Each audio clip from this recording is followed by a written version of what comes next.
They competed here in London 2012, but most of them are brand new and will never have swum in this place like this. And we're ready for them. We're looking forward to it. And there's going to be some great memories made right here in London. There certainly is. And of course, having the world champions here, looking forward to this week.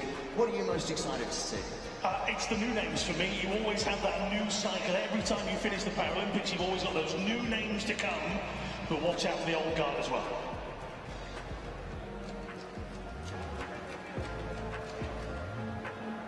Ladies and gentlemen, please welcome in our technical delegate and their team of technical officials.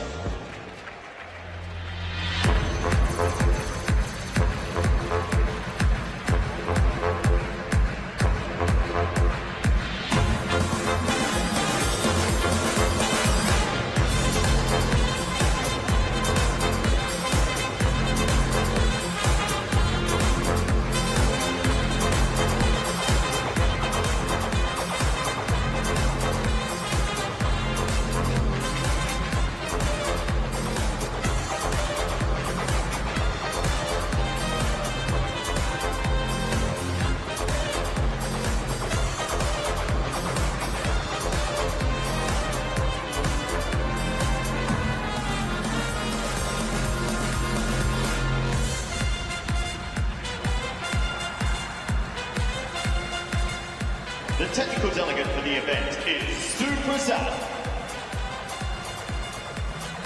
The men's referee is Glennis Motti. Our women's referee is Marek Gerbach. The men's starter is Jen Monument. The women's starter is Martin Noble. Technical officials, you may now take your seats.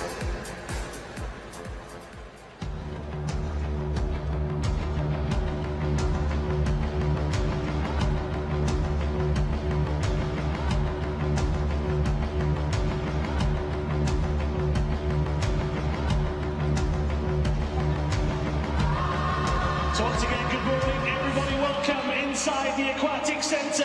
Are you ready for some fantastic para swimming? I'm going to take that as a yes. Let's try that again. Are you ready, London?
Taking your mask.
Now it's about getting those official results and seeing just who has made it into tonight's final.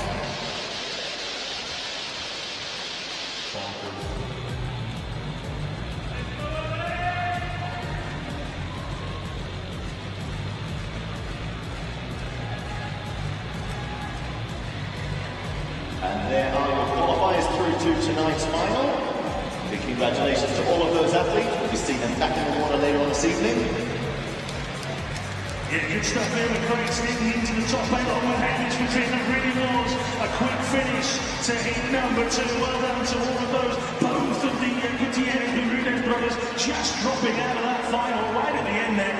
What a wonderful finish to hit number 2. Let's give them all a round of applause. Heat 1 and Heat 2. Big cheer for the 400-metre freestyle heats for the men. Got women's action to come as well.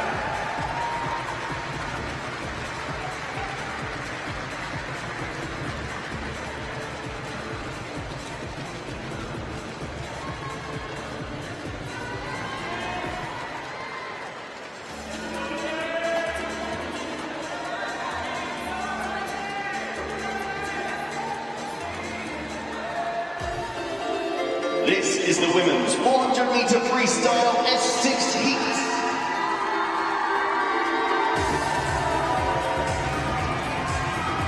This is Heat 1.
So the official results are out around the 400 metres freestyle S6.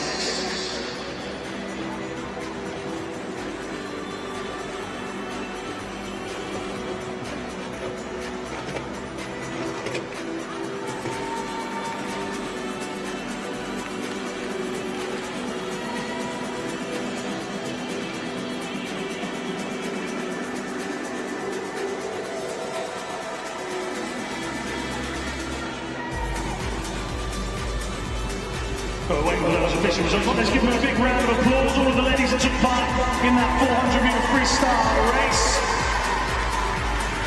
Big moments for some of them, maybe the first time they swam here in such a venue. We always have to wait for those official results to come through.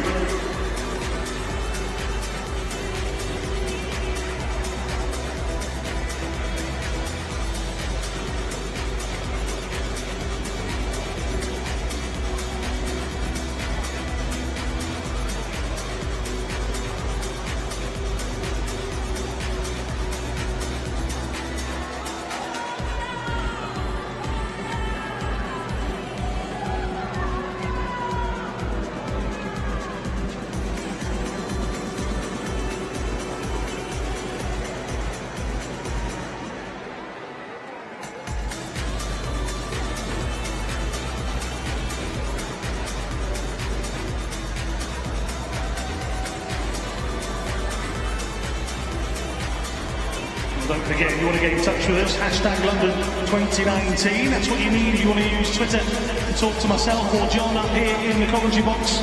Get your thoughts in to us, London 2019. More schools have turned up. Great stuff. Just waiting for those results to be confirmed, ladies and gentlemen.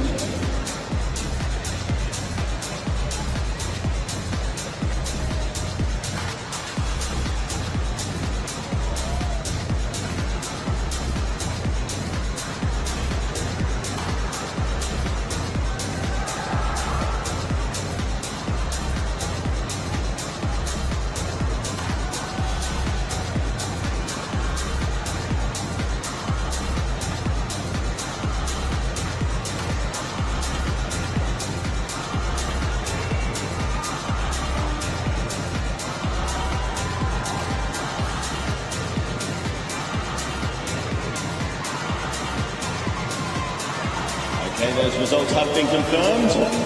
Congratulations to those athletes, those top athletes making through to tonight's final. This is the men's 100-metre breaststroke SB4 heats. This is heat 1.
Czech Republic 154.57.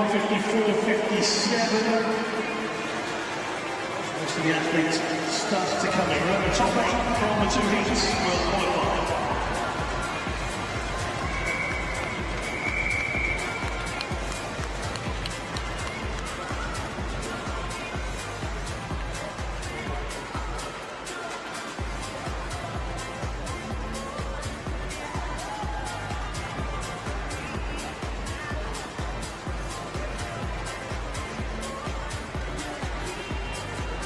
And those results have been confirmed.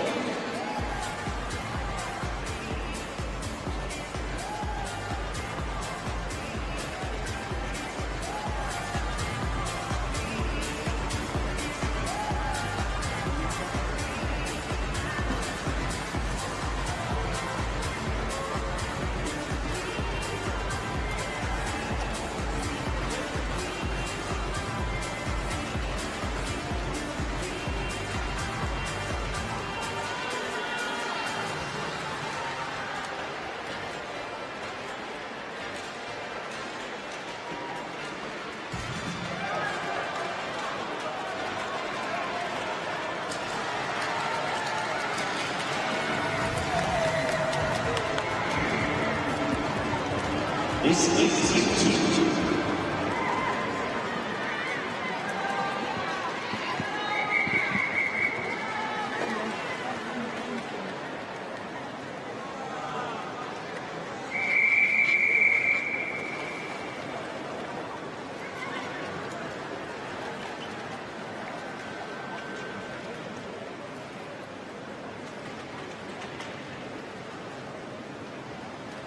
Citi number 1.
We're just waiting for those results to be confirmed. Find out which of our athletes. Oh, there you have it. They have now just been confirmed. We'll see which of our athletes will be making it through to tonight's final.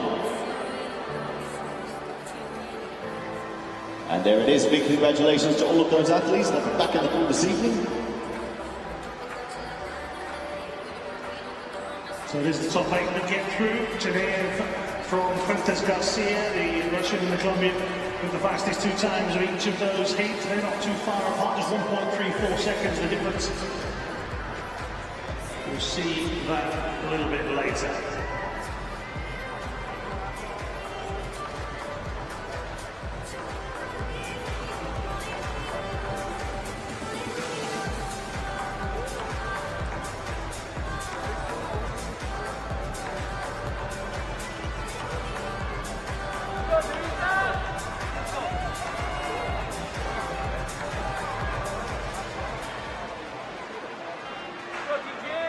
This is the women's 100-meter breaststroke SP4 heats.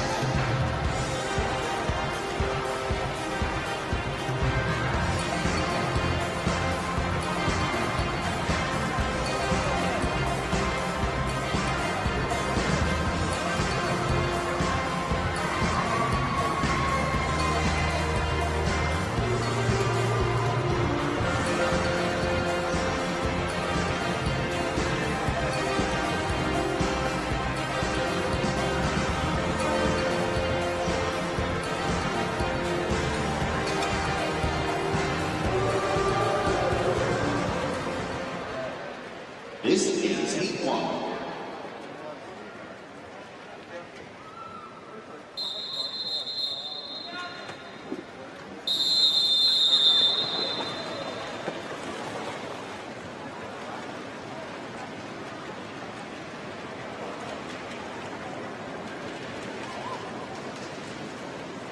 Take your mark.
This is Heat 2.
just as good. Into the wall.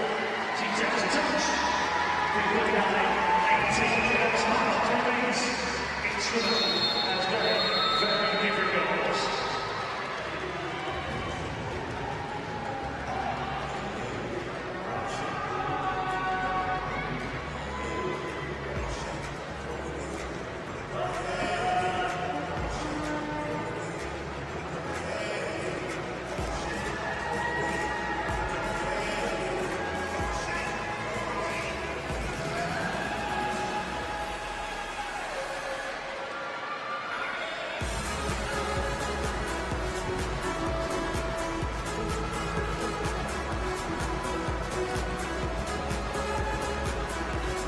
There you have it, they are your results. Those athletes making through to tonight's final.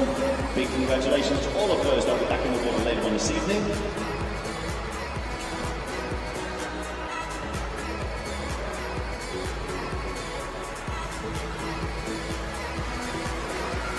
Funny Ellis' time is the one that nobody else can get near, 1:47.32.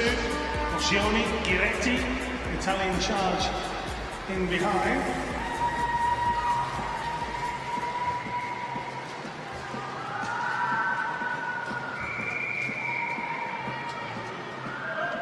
There you go, summary on the screen for you. There is Gioni, Giretti, Chen, Jiao, Chabert, Go, and Papiakova.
Loving the Australian banners, you ripper at the top, you beauty at the bottom of the Aussie flags are very much waving away here inside. We're getting ready for number 2 on the far right.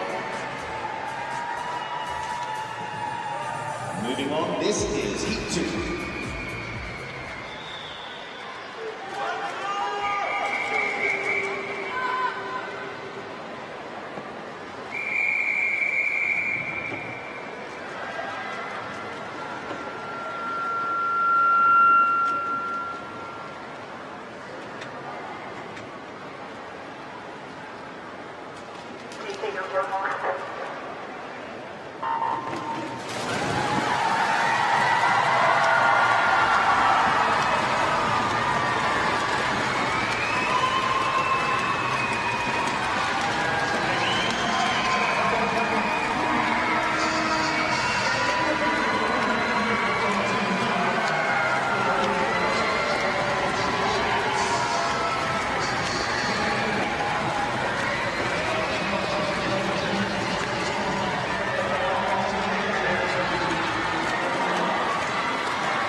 So those results are now official. And there are your top 8 countries in the Cruises Rights final. It's going to be the final race this evening. It's Wednesday. And that's it for that one to do tonight.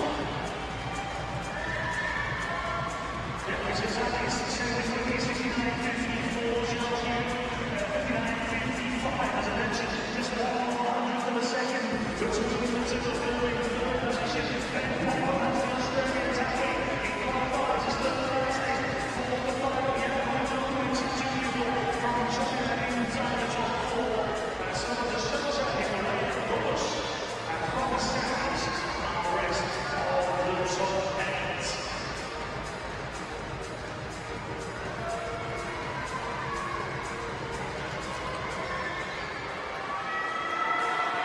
This is the women's 100-meter freestyle F8 heats.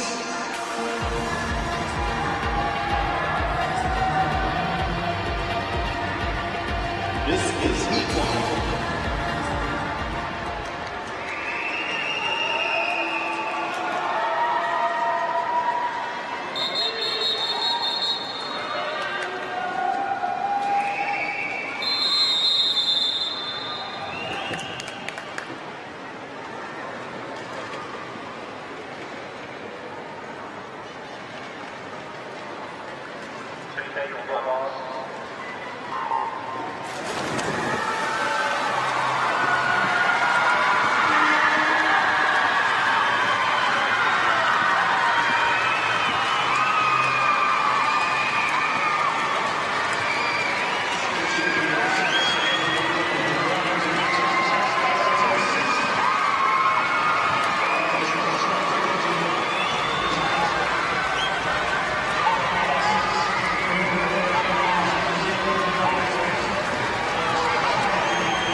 London 2019 is the hashtag. We'll get John to take a look through social media. He never needs to be invited to take a look through his social media. We'll talk about those a little bit later on today, but keep them coming in. We'll store all the best ones up and we'll read a few out. If you're one of those schools that's in attendance, why not send a little tweet, London 2019, let us know who you are, where you come from. We'll try and bring you those results for that race in just a few moments' time. I'm loving the high-vis vests on the schools these days as well. Those results are now official.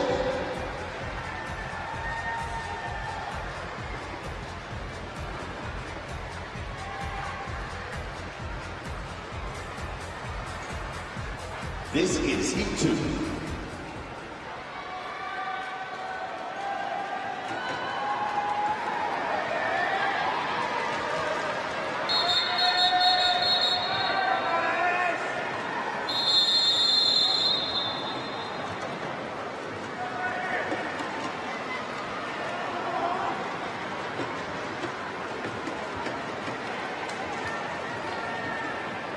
Citi will go last.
There are your qualifiers through to tonight's final. Big congratulations to those athletes.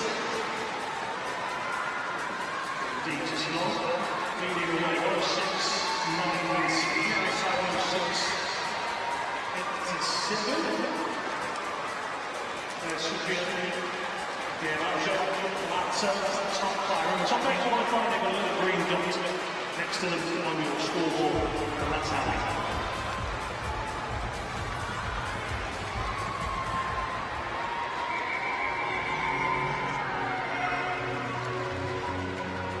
This is the men's 200-meter freestyle S14 heat. This is heat 1.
moving along, this is Heat 2.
Waiting for the official results to come through. We'll be able to tell you who it is that's made it through, but I can tell you now that Dunn, Hamer and Beta are pretty safe with that one. There we have it, those results are official. Waiting for that summary to find out which of those athletes will be back in the water this evening. And then world champion.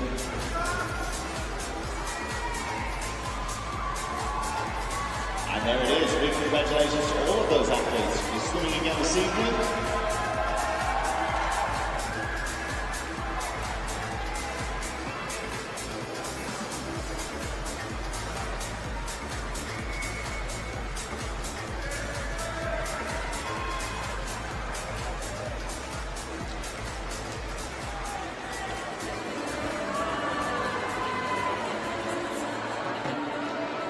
So ladies and gentlemen, are you enjoying it so far? Put your hands together if you're happy with the level of entertainment that you've been giving here on day number one. There's the U-Beauty sign. That's just aimed at John Mason then. U-Beauty, John. That's basically me, isn't it? My people, they're the Aussies. Right, moving along. This is the women's 200-meter freestyle S14 heats. And this is heat 1.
Just one more minute to go.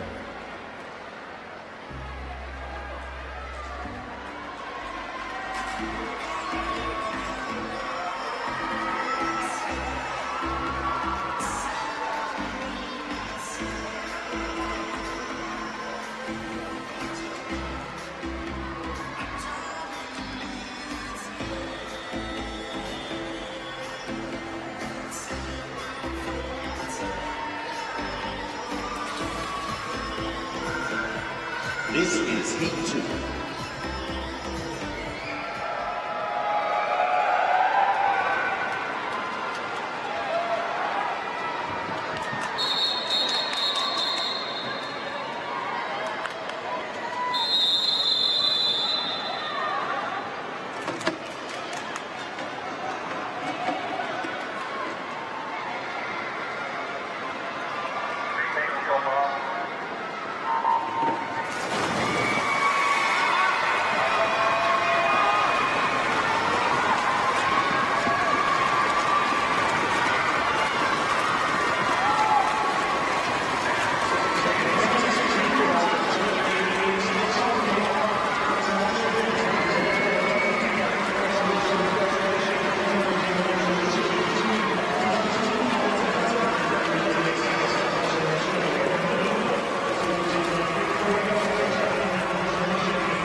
those results have now been confirmed. And there are your top 8 swimmers through to tonight's final.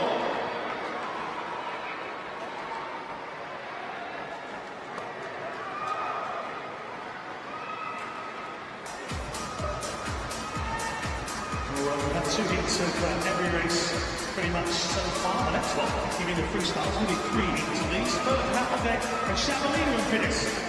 Lindbergh and Cook. That's the top 6. This is the men's 50-meter freestyle S11 heats.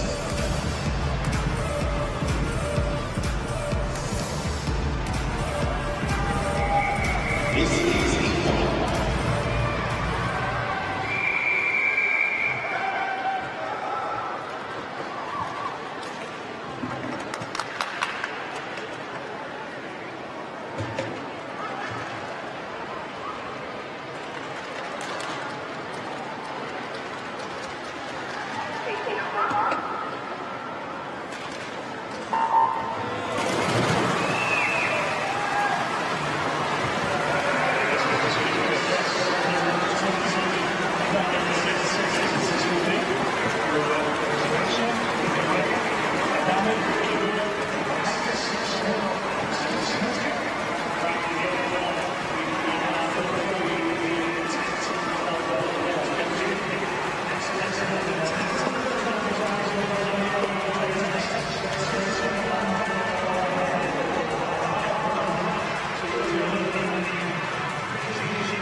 Through 50 metres, as we shall in the stands. I don't know by the time you get back without quite a bit of training.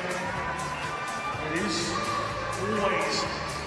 always hard for the athletes to work on those trust elements and be going for it as fast as you possibly can. Your tapper is vital.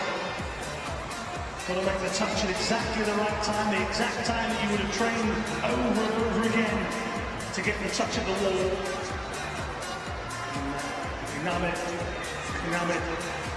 finishing 26.36. Spaniard getting in front of Kimura.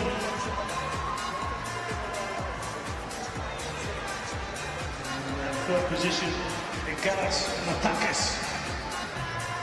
from Lithuania. Goggle checks.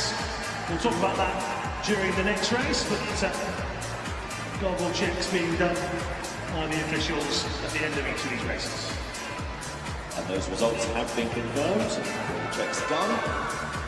And that moves us swiftly along. This is Heat 2.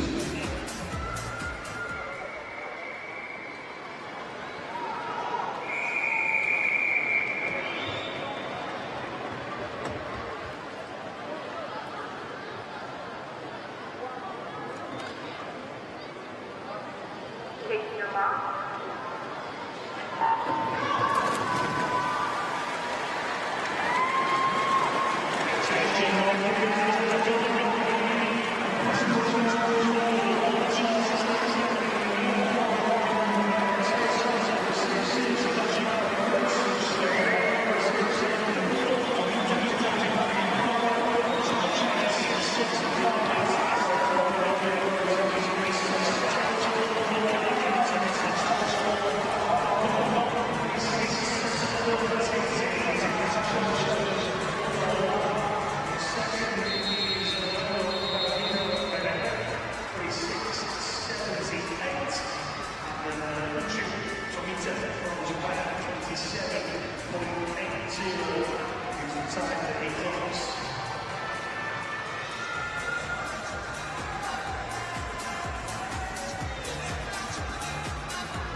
Of course, those goggle checks are now happening, ladies and gentlemen. If you weren't here earlier, we were talking through a discussion about the classifications and the differences between them. So just a quick little summary for you all, because you notice on the screens at the end of the pool, you can see S11 heats in orange. So that, of course, is for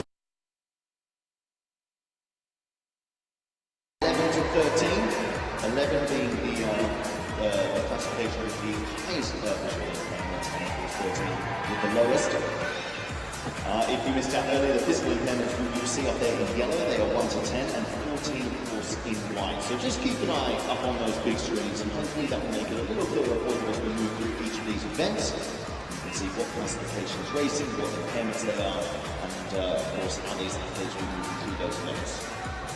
Those results are now official, and this is Heat 3.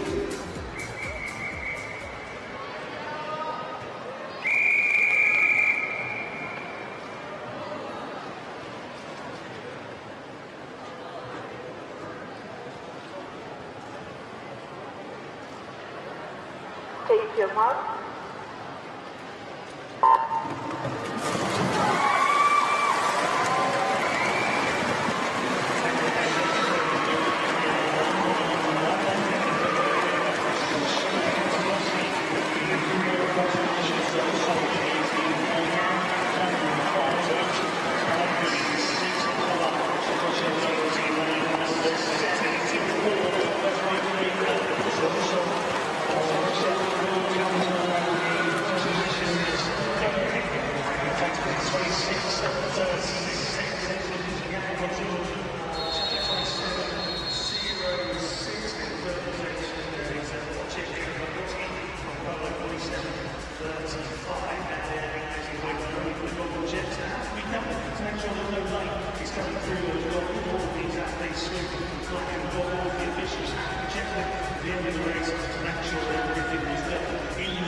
Those results are now official. That third and final heat. The men's 50-meter freestyle S11 event. And here is the summary. So those top 8 athletes will be back in the water tonight. One of them will be crowned our world champion.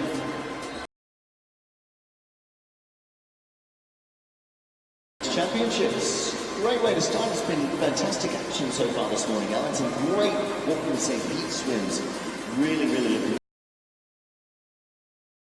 Yeah, it's pretty quick, and the good thing is that we know it's going to get much quicker. A lot of these guys swimming very much within themselves because there's maybe just a couple of people that are going to get rid of maybe a nine lanes in a heat. So you know that as long as you're in the first 5, 6, 7, or 8, you're already in. So you're not really pushing yourself massively, so you're saving a little bit back. Right, moving on. This is the women's 50-meter freestyle S11 heats. This is Heat 1.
Take your marks.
of schools coming in. Plenty of schools already in the stands. Depending on how they've worked through their careers. And those are the results. And here's the start list for Heat 2. You mentioned Marina Podubna of Ukraine. She's got the champion in the mix here as well in lane 5. Lee Guiji. Those results have been confirmed, and that moves us on to Heat 2. Here we see again that tactic employed, pull those swimming cap down as far as you can, make sure those covers stay right on your head, and then we see, we don't see it so often anymore, but even a nose clip, for good measure.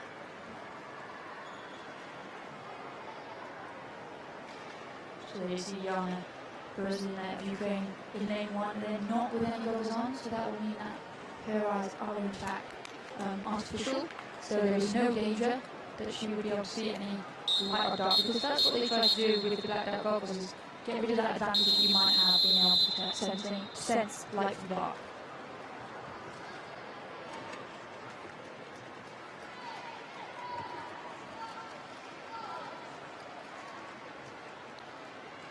Take your marks.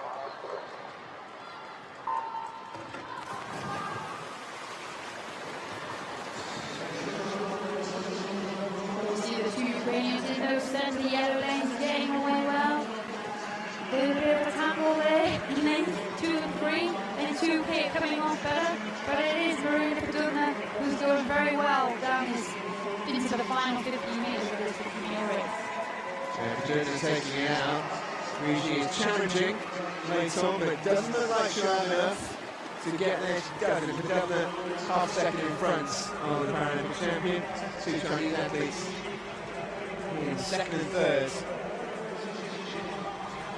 Well, there is Marina Podubna, 30.39. It looks like herself and Maseta Brinsma set to reignite hostilities. Well, Podubna there, signaling her intent, less than 2/10 a second off of her world record that she set at the European Championships in Dublin last August.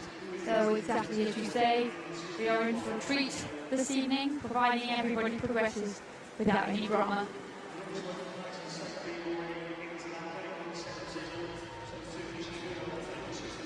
Yeah, 2/10 off is a bit of a statement that from Podubna in the heats.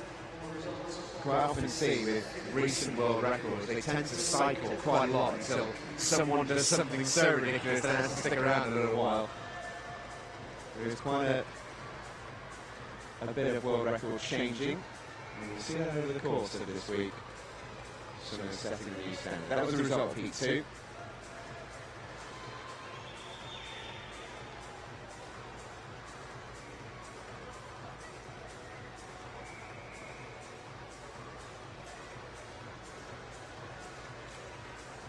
There's always a little bit of a delay while they confirm those final results. The S11, but the S9 men are already behind the block for the first heat of this 100-metre freestyle. And again, this won't be one where we see the athletes hang about. No, absolutely not. There is pace everywhere you look. All 3 heats here, and with it being 3 heats, they don't really have a choice to take a back seat. Likes of Federico Molacchi and Jose Maria Alcaraz will have to go. Cannot afford to risk taking it a little bit easy. Yeah, there's a very experienced field here right through all 3 heats, so you really have got to put your head down and fight for your place in the final. There is Alcaraz, silver medalist at the World Championships in Mexico in 2017. He'll be looking to cement a good time. He struggled, he was ill during the World Championships in 2015, so he'll be looking to get back to his best here today.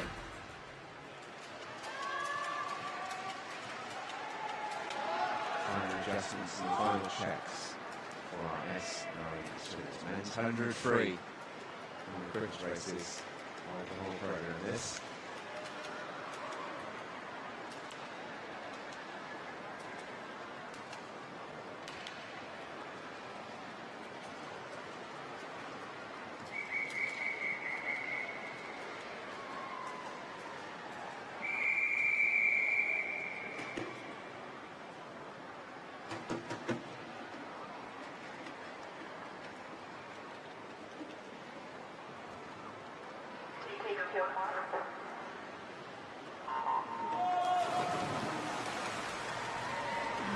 Christopher at the top mark of New Zealand with the arm pin that got used that advantage and got well, but the Italians in the centre lane, those blue caps that we are seeing time and time again in the heat this morning, will look to charge and come back down that 700 metres, playing for their strength. Hosting a rear apparat, Spain as expected, using that speed that we know that he has to get himself out and give a better chance. Yeah, he has got a little bit of work to do. Lanes 4 and 5 trail lanes 3 and 6. So it'll be Chile of Italy and Takuro Yamada of Japan led the way at the 50 as they make their way home. Will we see the emergence of Federico Malacchi and Jose Antonio Real Corral? It looks like we will, which means we're going to have a blanket finish. We said these races would be tight. This is for a place in the final. 3 finishing all at the same time. It's Alcaraz who gets there by 100th of a second, just in front of Malacchi. Those two have had plenty of battles down the years. I'm not sure they've had one as close as that. 100th of a second separates the winner from second place. But there he is, Jose Antonio Alcaraz. 57.44. We'll be happy with that. In a race like this, it's good to get that good touch because it gives you the opportunity to have a better lane draw in the final this evening. And as we saw, different tactics employed. Those athletes were not in the running massively at the turn, but they came through strongly. And it's about playing to your individual strengths and not getting caught up in somebody else's race.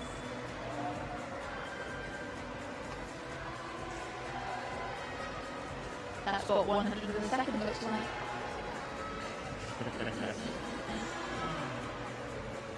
And that's why I have electrical timing.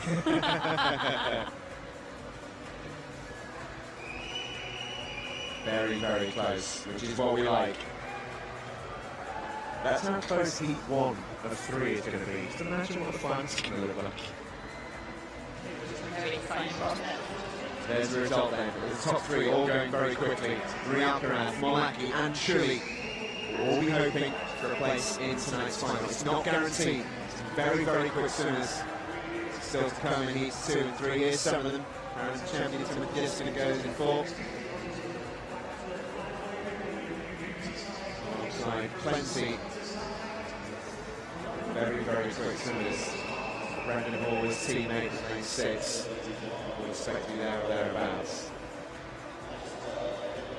We've still got another heat to come, with the quickest swimmer qualifying into the event. No guarantees in the men's 100 freestyle S9.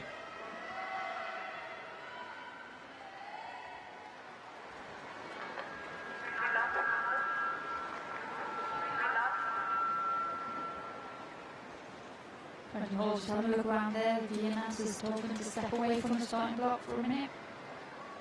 Always adds to the tension in an already stacked race.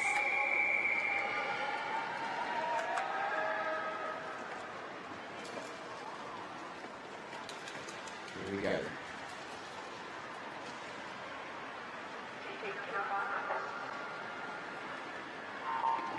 talked a little bit earlier.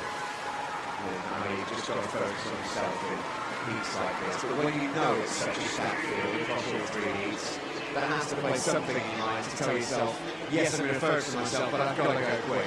Well, yeah, but then you just adjust your race plan to allow for that. So, in fact, it's more important than ever that you stick to your own race plan because you've trained to execute the race in a particular way. And if you go too fast, too early, and your body is not ready for that or prepared for that or used to that, then you really pay the price in that second distance, like closing 5 meters.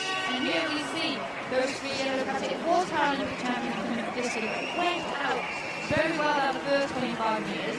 But actually now we can see that all in a line. This is where it comes down to grit and determination. And who wants that touch the most? This is so, so close. A1 from about 3 or 4. It's gone down to 2. Lanes 4 and 5.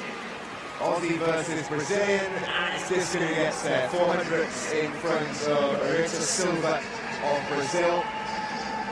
Third place going to go to Hugo Didier of France over in lane 1. That's an exceptional sprint from him out in the outside lane. Yeah, Didier there, well, that's definitely a case of you stepped up. And typically this year now we see the winner of that heat he would have planned for that, people would have expected that, but Didier, he's more of a backstroker, he was out in the outside lane, he would have nudged someone who expected to be in that final or in that positioning further down the list.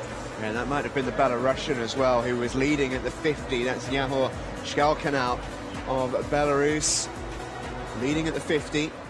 Just touched out into 4th place, 58.09. Will that be enough for a place in the final? It's going to be tight, put it that way. To be fair though, Didier did go 2 seconds quicker than his entry time, so he's probably even taken himself by surprise. Yeah, quite a big possibility of that. Official results haven't been yet confirmed inside the venue, so I'm just wondering if the referees are having a conversation here.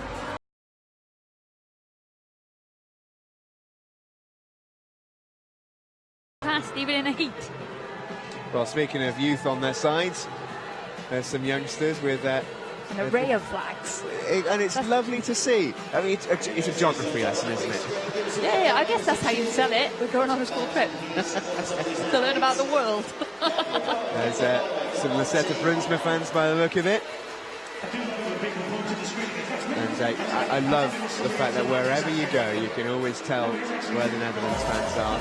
Always, always, always bright orange. You can spot them anywhere.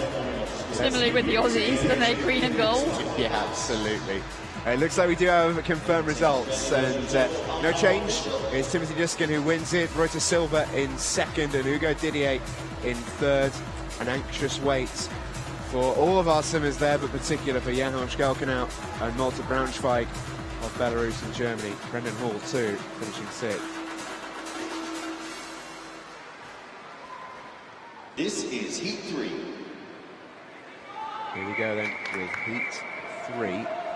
Final heat for the men's 100 freestyle S9.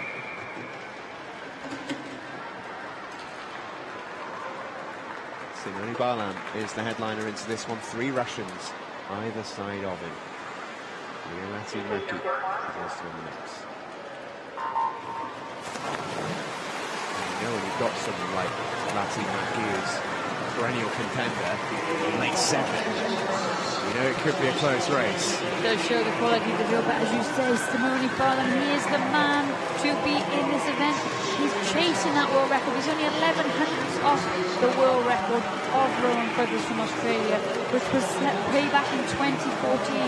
And Simone Barlam has built these sprint freestyle events. He's got great, long, strong arms, big shoulders, a wonderful stroke, and that blue cap of Italy, again, out in the lead. It is. We've seen this a few times this morning. Does Barlam fancy putting on a bit of a show for this London crowd this morning? 54.18 from Rowan Brothers is the world record. As Liz said, all the way back in 2014. That might not seem like a long time ago. That's a long record in Paralympic sport. He's going to be close to it. He's only just outside it. I have a feeling he might go very, very close to that this evening, Simone Barlam. He's the quickest through into tonight's final. 54.99. It's under the 55-second barrier. He is the class of the field. He's given himself a good buffer from him and the Miros. But Denis Tarasov of Russia, a really good time from him there. Great to see him back. Again, we never know quite how it's going to go, but he's obviously been keeping his eye on the prize. Back in the pool, swimming really well. Yeah, it really is. And Moscovoy as well in 3rd place, 57.03. Anyone who's in the 58 has got an anxious wait here, and there's a fair few very good swimmers who swam 58. Simone Barlam, big smile on his face, very happy with that, which should really serve as a warning to the rest of the field when he's looking as happy as that in the heat.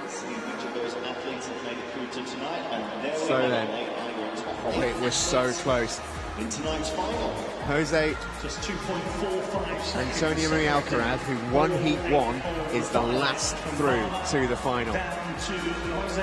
Well, that's what we say. Hopefully we might get that graphic for you in a minute, but we can see it on the scoreboard in the venue.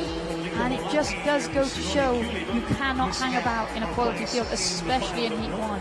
Because as we've said many a time, those finalists can come from any of the 3 heats.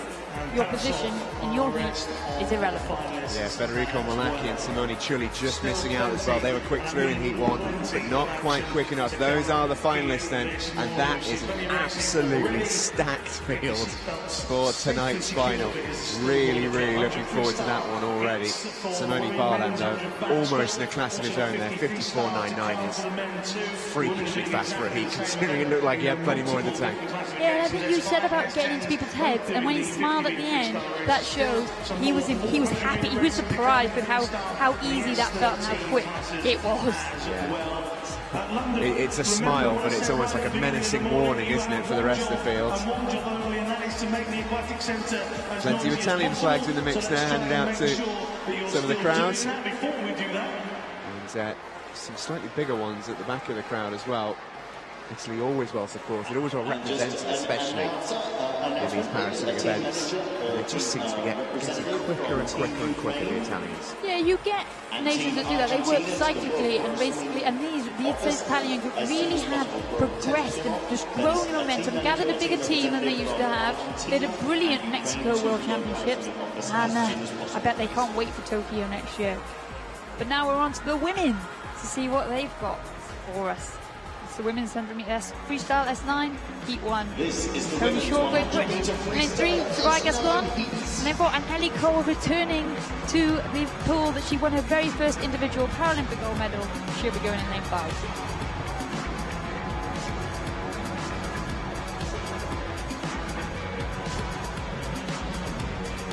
Yeah, stories wherever you look. And this one there is Soraya Gascon. Fantastic sprinter.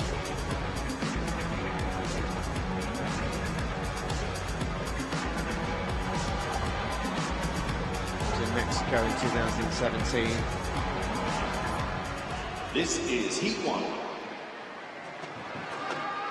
No matter where you may be, lane-wise, in parasailing, you've always got a chance. Is as competitive a field as ever. Heat 1 then. Women's 100 free. That's nice.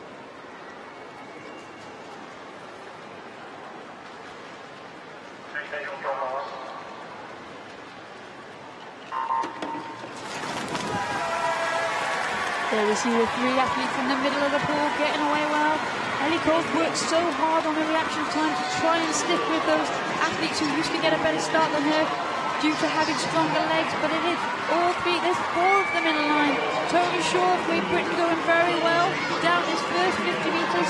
Soraya Gascon, a great sprinter into the turn. There's nothing to separate these athletes. It'll be who manages to flip over most effectively. And it is Tony Shaw of Great Britain leading the way down the first 50 by 0.06 for the second from Rego in lane 6. And then Ellie Cole looking to come back strong down his final 50 metres.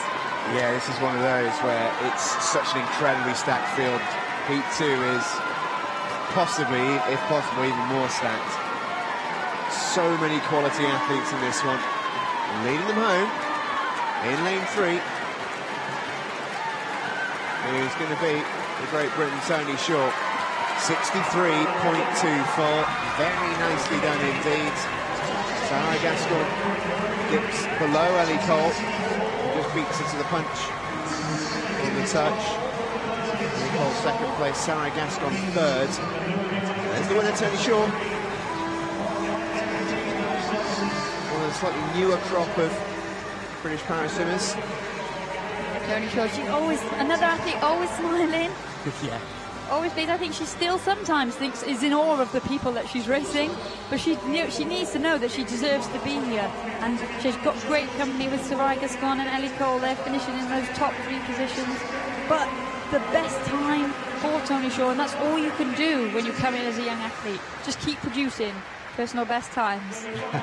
Nice wave into the crowd there as well. Sure, she's got family and friends here with her.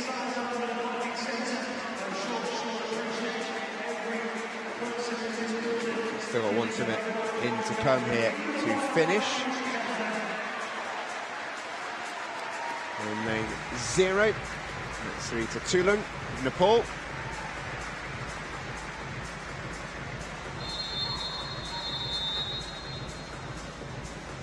Results are officially on their way in just a moment. There they are. Tony Shaw wins it, 63.24. Ellie Cole, Sarah Gascon, Susanna Weigert, and Jafia Konkali, the top 5.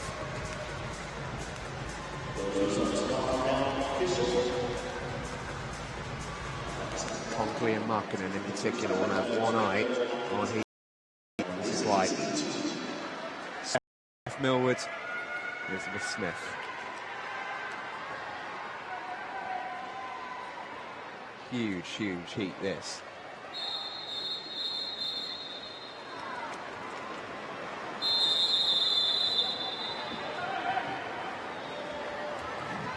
Heat 2. Brilliant 103 this night.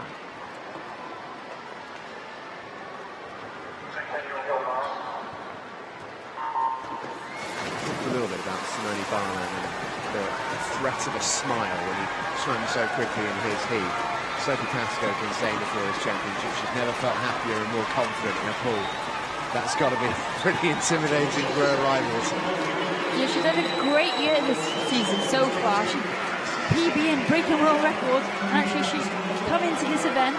She's got a slightly smaller program, only 4 events, by Sophie Pascoe's standards, that's small. And she means business because she knows that she's in the shape to do damage to this field. Marcus Soto there, turning second. And a strong field, as we say, but Sophie Pascoe, like Simone Barnum in the men's event, really it is difficult to see her past her for the gold medal this evening. Yeah, she is just that level above and won every medal there is to win. Sophie Pascoe talked in the run-up to this championships of mixing her training up to keep things fresh, doing a lot of different stuff on land, but in the water she still remains imperious. She's waiting for that time to come through. Maria Marcos Soto in second place. No one has access to Sophie Pascoe's time at the moment. We can tell that she will be the winner. We can just ignore that graphic for the moment. Sophie Pascoe definitely in first place. We are just awaiting Sophie Pascoe's time. little grimace from Sophie Pascoe. It could never be nice for us in this scenario. No, and there is always that element of, oh, what did I do wrong? But obviously in freestyle there are less things that you can do to be disqualified, which is probably pretty comfortable. And even if she had been, the scoreboard wouldn't know that already, so it is just a technical error. But she is a phenomenal athlete, and she's really, really found her love of the sport and her form again after a difficult few years. Yeah, time's just come through. 61.2 it looks like for Sophie Pascoe, which, I mean, by her standards is just comfortable, but by the rest of the field standard is outstanding. Yeah, and Sophie's always been one of those athletes that's always raced herself, always raced the clock, and she'll come in with her goals. She's had the same coach her entire career, and they'll talk. You almost said that in with sympathy, Liz. I know, Rowley. No, I'm joking. No, they've got a great partnership, and I think they come in, they know what they want, and they don't actually concern themselves with anybody else in the pool. Yeah, she's had to swim out on her own in a lot of races in her career due to the nature of herself being so quick. It's not anything new for Sophie Pascoe. 61.2 then the confirmed time for the Kiwi. Maria Marcos Soto finishes in second place. And Lakeisha Patterson in third. Steph Millward in fourth. I think Elizabeth Smith and Katarina Roxon will both be qualifying through to the final as well.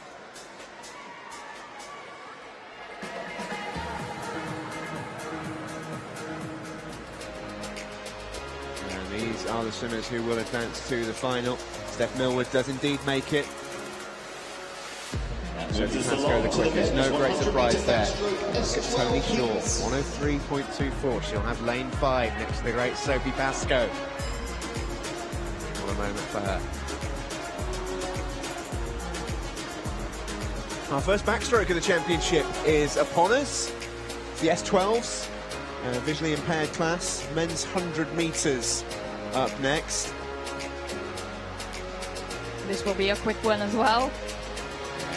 There it is, they will confirm swimmers through to tonight's final from the last event, the women's 100 metre freestyle. There is the start list. Roman Makarov back swimming. Remember his performances back in Funchal in 2016. Serhii Klippert in lane 4 is very quick from the Ukraine. And Stephen Clegg is in lane 5 for Great Britain. This is Heat 1.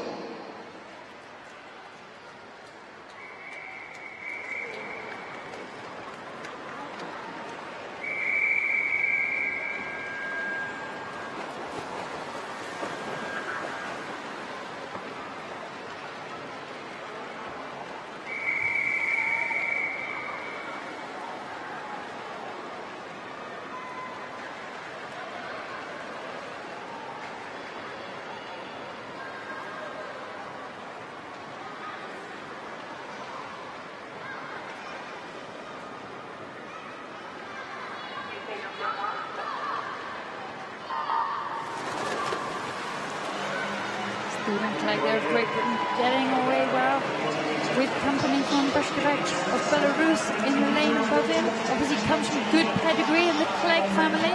His sister Libby is a Paralympic champion on the athletics track. His brother James, a Paralympic medalist in this very pool. So how's that for pressure? Here he goes, he's doing well. Again, played around with his training, moved to where he's happy, swimming well. Doubles up from Citi of Sunderland with Danny Thompson and drops into the Manchester High Performance Centre. It's great to know, you can see from that underwater shot, those bruises on his back, they're from cupping therapy, so don't worry, he's all for good measure, and he looks really comfortable here in this morning's heat. Yeah, looks really strong, doesn't he? Stephen Clegg here. Serhii Klippert of Ukraine just coming back at him now in this final 10 metres or so, finishing strongly. Clegg maybe just dropping off, and a really strong finish in lane 3 as well from Makarov, who's just going to touch out the pair of them. Roman Makarov of Russia, 62.38, just in front of Stephen Clegg, who did hold off Serhii Klippert. Good swim from Roman Makarov, who came out of nowhere there in that final 10 metres. Well, the man is experienced, plenty of races under his belt, and there we go. That just shows you've got to pace that race for you and not against your competitors.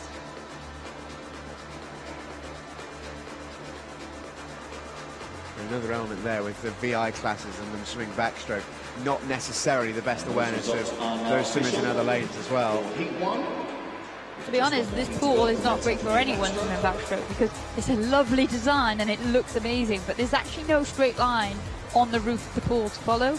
So, and actually these S12 swimmers wouldn't even be able to see that far. So again, then similarly, like the S11s, a lot of them don't have much vision at all. So they're used to racing against themselves and the clock. Yeah, you can just see there from that shot just how close that touch was. Makarov did just get in front of Stephen Clegg, but not in terms of time, but in terms of just sheer distance apart, absolutely nothing in it. 500ths the result. Roman Makarov wins it. Clegg second, Klippert third. Heat 2 is on the way in just a moment.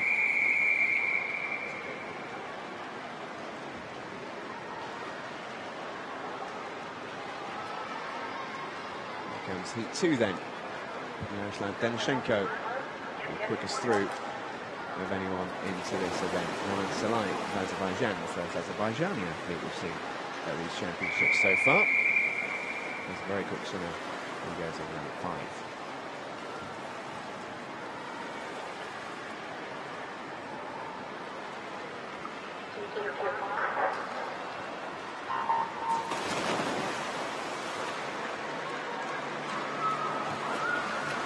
And there we see it is Yaroslav Denishenko of the Ukraine who gets the best start. That trademark no hat and no goggles of Taganidis from Greece, who was a Paralympic champion in this event in the S13 category way back in Athens in 2004. Wow. Roman Salai, he's going well as well. This is going to be, there's not enough people, there's not too many people to drop in this race. So again, these controlled, experienced athletes will be swimming their own game over this 100 metres. Yeah, and there is a few of them in this race as well. Denishenko is the only swimmer to enter in time less than 60 seconds. If he goes anywhere close to that, he'll be pretty pleased. As they come towards the finish. There looks like it's going to be lane number 5. That is Raman Salai of Azerbaijan. Led them out, leads them home, 61.06. Denishenko, pretty slow by his standards, 1.62 back. Tigridis, another 3 seconds further. A big smile on the face of Raman Salai. But again, what we mentioned there, not necessarily a swim that they had to take super aggressively out, knowing that there wouldn't be many to drop from these 2 heats. No, and in contrast to some other heats we've seen, especially those S9 events, exactly that. They will listen, especially because they can't rely on seeing the result or seeing how other people are swimming. They will listen to the in-venue announcers to see what time that previous heat go, and then just do enough to save themselves for the finals.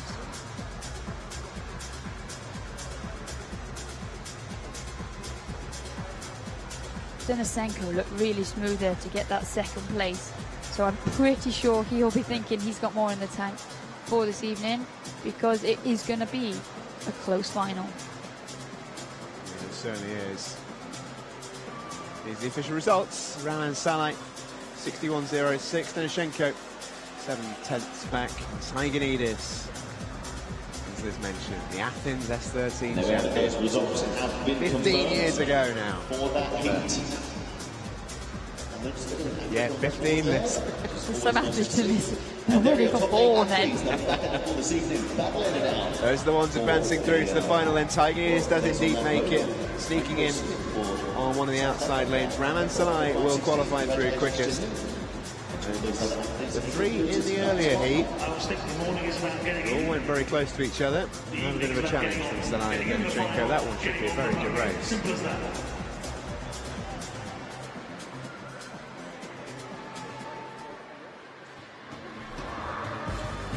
This is the men's 50 Back to the 50-metre races then. 50-metre freestyle for the S5 class. And some very well recognised names coming up in this race. Here we go with heat number 1. And we have Semenenko of Ukraine, the headliner in lane 4. Next to Kabashev in 3. And Mohamed Zulkifli, Malaysia, in lane 5. Sebastian Rodriguez, he was swimming in Athens in 2004. And the older swimmers in this entire event. 62 years old. It's impressive. Remarkable, isn't it?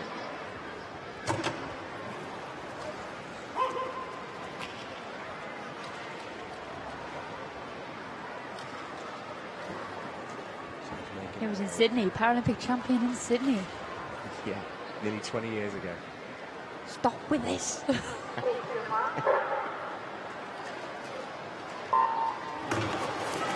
see again a variety of starts. And in lane 4 it's Yaroslav Semenenko of the Ukraine. You know, he dives in the water, makes the most of that 15 meters underwater fly kick, and then swings onto his back, because that's his most effective stroke swimming. And there you can see as he undulates, he drives on the hips, and he's being chased down as we go by. Zulkifli of lane 5. Who's it going to be? Yeah, joys of freestyle. Absolutely any stroke goes. It's really close. Zulkifli is just going to touch out Semenenko. Sebastian Rodriguez takes 3rd. That is an Asian record for Zulkifli. That will explain his big smile on his face. 33.2. Very nicely done. Came in on a 34.16, so yeah, almost a second. Huge drop. On the 50 meters, very impressive. But it just goes to show sometimes it's better to be the person chasing than the person out in the lead. But you've got to work with what you've got and play to your strengths, and Semenenko definitely does that off that start block, going very deep under the water to make the most of the fly kicks, as we see with the other athletes who have arm amputations. And then it's up to the rest of the field to chase them down. Yeah, really close finish. Zulkifli just getting there. Those are the official results. Asian record for Zulkifli. Shemenenko rather, in second place, and the great Sebastian Rodriguez in third. Still doing it. And this is heat 2. Here comes heat number 2. We talk about the great. Daniel Diaz certainly qualifies into that description in lane 4. We've got Francesco Bocciado, Teo Curan, and Artur Kubashov for company.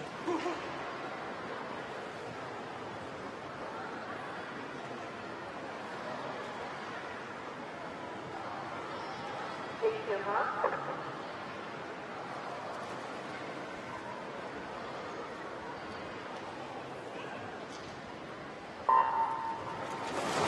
There we saw Francesco Bocciado starting in the water for Italy. Daniel Diaz, that familiar yellow cap in lane 4, up and out of the block and into the lead again.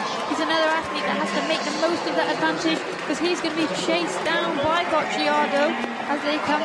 Daniel Diaz, he's been such a phenomenal athlete in this category for so long. He's got over 30 gold medals at the Pan American Games. Absolutely outrageous, isn't it? And he comes underneath the flags and he looks in good nick as well, Daniel Diaz.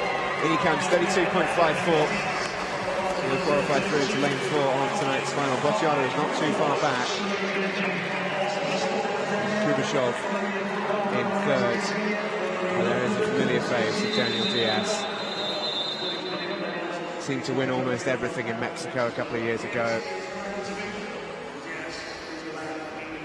He's had a number of world championships like that where he's just dominated, and you hear the anthem, you say his name in that gold medal position, but he's so experienced. And he's again another athlete, always smiling, and has really set the standard for many other S5s to try and chase down.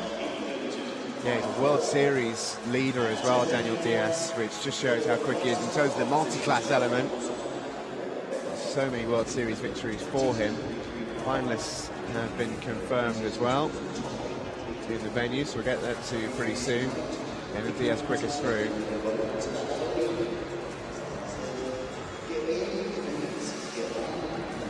Here's the result of Heat 2 then. Daniel Diaz wins it. Francesco Bocciado in second, Artur Kubashov in third, just touching out Teo Curan.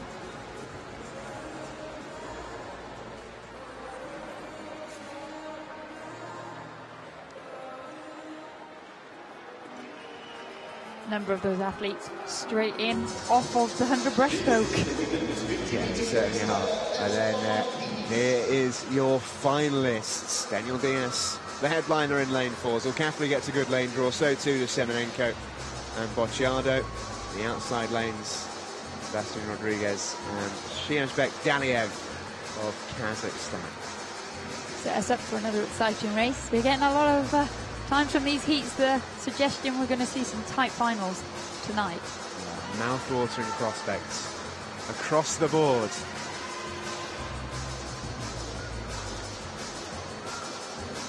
Turn to the women next. 50-metre freestyle S5 is still in the title, but it's the turn of the ladies. 2 heats to come. And a lot of support on poolside for Tully Kearney, who goes in lane number 4. There she is. Just saw a picture on my screen. Home championships for Tully. Up in the stand, there go Tully flag. Great Britain's great hopes for a medal. And this is heat 1.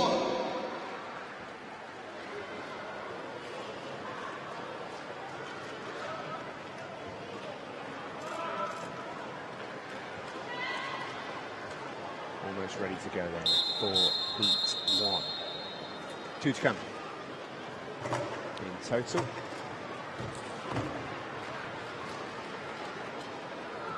There are the 2 Turkish swimmers, Öztürk and Buyaki, who so often swim in lanes next to each other.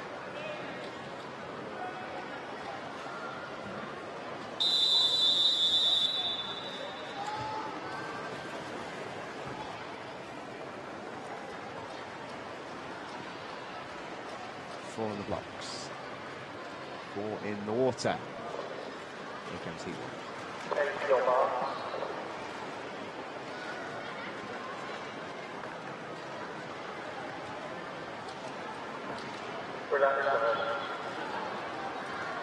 Delayed start. Probably for the best. It gets to a point where you've been held for so long that it makes more sense to take the swimmers standing down and then get them reset rather than make them go from that held position.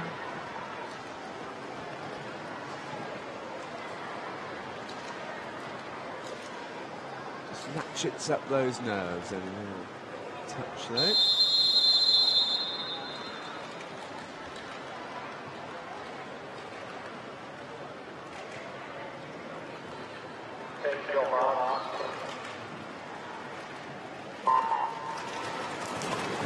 There you see Kelly Kearney away from the wall, up and into that stroke, that black cap, the great going for it down this first 15 metres off the 50 metres.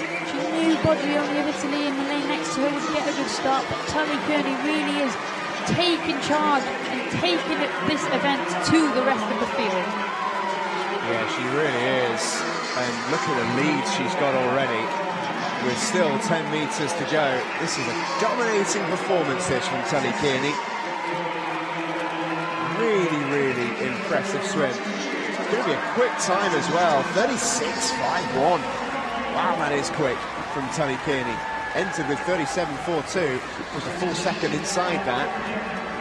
Big smile, big slap of the water. Team Kearney in the stands are happy as well. And similar in many ways to what we saw from Simone Barlam. When someone's that happy with a heat swim, it only spells danger for later on. Kelly Kearney cannot stop smiling. She's delighted. She's had a difficult few years, so I think it's nice to get in and get that PB feeling back, you know? You know, sometimes you get in, she had a period of time where she doesn't know what her body's going to give her. And so to get in and get a nice, good, quick swim under her belt is going to fill her with confidence for the rest of the week.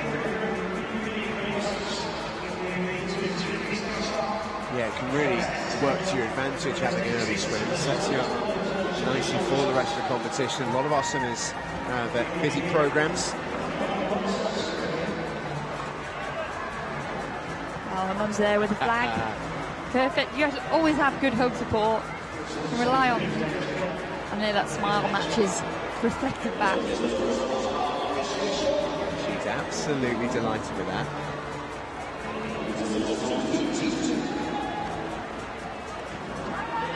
.36.51 then for Kelly Kearney. Wins it by a distance in front of Yan Quan.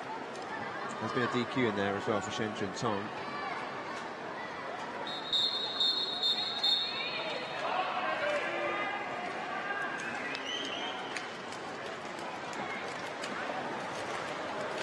Heat 2 then on the way. And the quickest through into this event is Susanna Hext of Great Britain. A newcomer to the British team. First world event for Susanna Hext. What can she produce?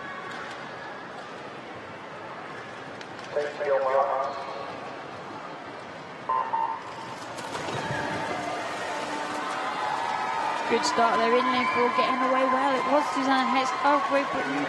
Similarly, it could be the same here again. She's just following in her footsteps with Kelly Kearney here, swimming a lot higher stroke rate. She's really attacking this first 25 metres. It's her first major championship, so she wants people to know that she has arrived. Yeah, a latecomer almost onto the parasailing circuit, Susanna Hext. But has got a real talent for it. How quick is the time going to be? Back-to-back wins for Great Britain in the heats here. 37.02 for Susanna Hext. Joana da Silva in second place of Brazil. Nina Talamona of Italy. But look at the smile for Susanna Hext. First ever major international championships. She wins her heat. And it's almost as if she can't quite believe it. So she's very happy, being congratulated there by Teresa Perales, who always is another athlete with a smile. She always welcomes newcomers to her event. She lives for the development of her parasport, her event. She loves to see the evolution occurring, and it's really nice to race someone of that stature that receives you into an event like that. But this heat was really all about Susanna Hext. She's a true champion of the sport, Teresa Perales. She qualifies through to the final in 5th place. But it's a British 1-2 in lanes 4 and 5 for this evening's final. We'll bring you the finalists in just a moment. Susanna Hex, what a moment for her. First championships, first heat, first final achieved. And that's a moment that will live very, very long in the memory of the Great Britain. Hex wins it, 37.02. De Silva in second place. Talamona in third, just in front of Teresa Perales.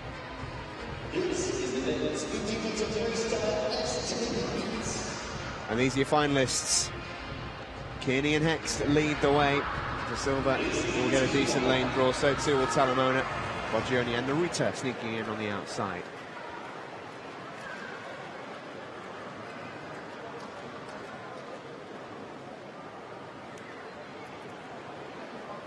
One of the quickest races in the whole program. This 50 meters freestyle S10.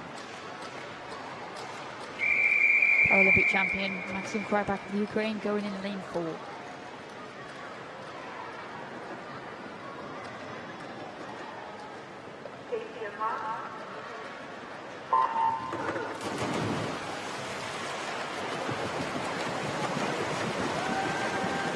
Well, they're all up. There's not a lot to choose from anywhere. Stefano Raimondi of Italy in that blue cap. Once again, we see out taking it down this first 25, but Maxim Krypak now that high arm stroke, straight arms, coming back and keeping him company. Yeah, going to be a close finish this, really close on the wall.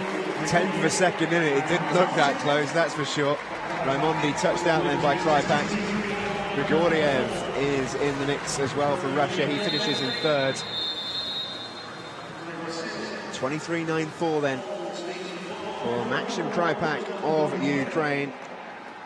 It's a very comfortable swim for him this morning. He's got at least half a second in the tank from his best. So controlled effort. It's nice to be able to control the 50 metres, but there we saw it was definitely Raimondi of Italy that got away the best of the field. But Maxim Krypak's class there catching him up, and not a lot to separate them at the finish.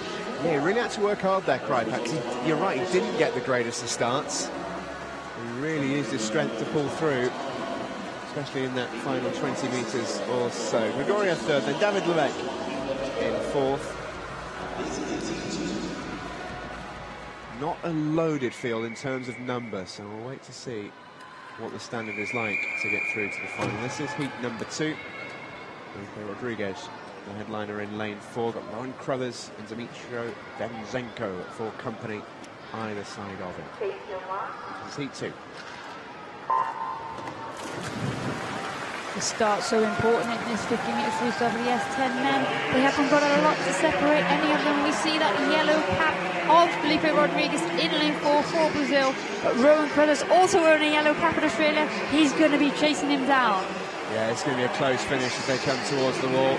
Stroke for stroke, they almost like synchro swimmers with the same colour hat as well. It looks like it might be Crothers. It is. It was very, very close. 700ths of a second, all that was in it. Rowan Crothers, 23.7. That is quick from the Australian. Nice show of respect between the two, and that's an Oceanian record for Rowan Crothers as well, for good measure. Brand new lifetime best for him. It seems that these athletes of this S10 men's classification seem to have come up with a pack, because all of them have a lot more in the tank. They go around a 23.5 they've been going this year. That is Rowan Crothers. So I don't know if that graphic was in fact correct, because he has been coming on leaps and bounds in this race.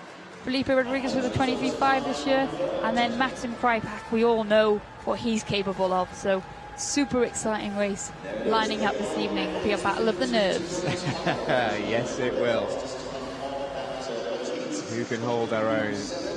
We know with the likes of a 50-metre freestyle, because it is such an explosive event, it is all about gathering yourself on the block at the start and keeping yourself together as best you can. There's no room for error in a 50-free.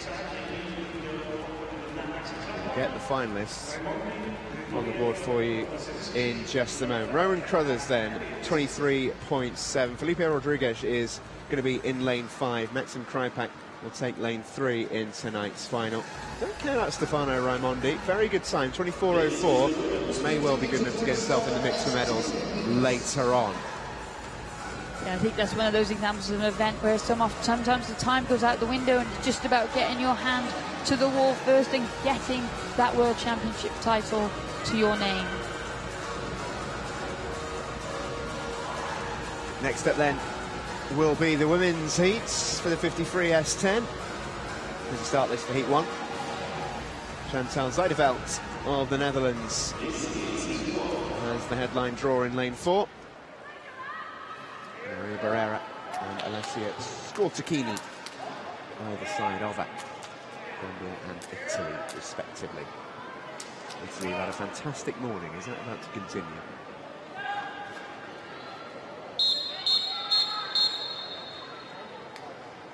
There is Chantal Zuideveld, the Netherlands European champion in this event in Dublin last year, so we know she's got speed.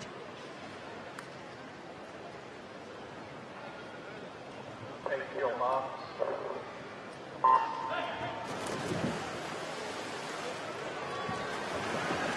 The kit carriers going through the motions there in the 50-metre races. They've got to work extra hard. Isabel Hernandez Santos down here in lane 2 of Spain had the best use of the underwater, but it is Zuideveld of the Netherlands who's up leading this spearhead, being chased by the rest of the field, who are hardly separated. Yeah, another close one, as you might expect. It will be that middle lane. It will be Zuideveld of the Netherlands, 28.47, half a second in front of Barrera. And then Scortacchini coming in third. But not too much emotion show from Zuideveld there. Oh, there it is. I think she's happy. I think the Dutch flag up in the stands is waving. In fact, I can see Chantal written on one of them as well. So she has got a support here from across the North Sea. They are a good set of travelling fans, and Zuideveld burst onto the scene as a breaststroker, but this 50 freestyle has really developed for her in recent years. As I said, European champion last year in Dublin, and now really confident in this event.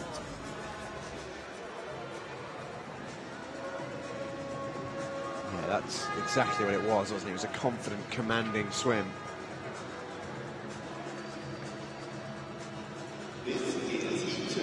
Those are the confirmed results. Zuideveld wins it. Good half a second and change in front of Barrera and Scortacchini.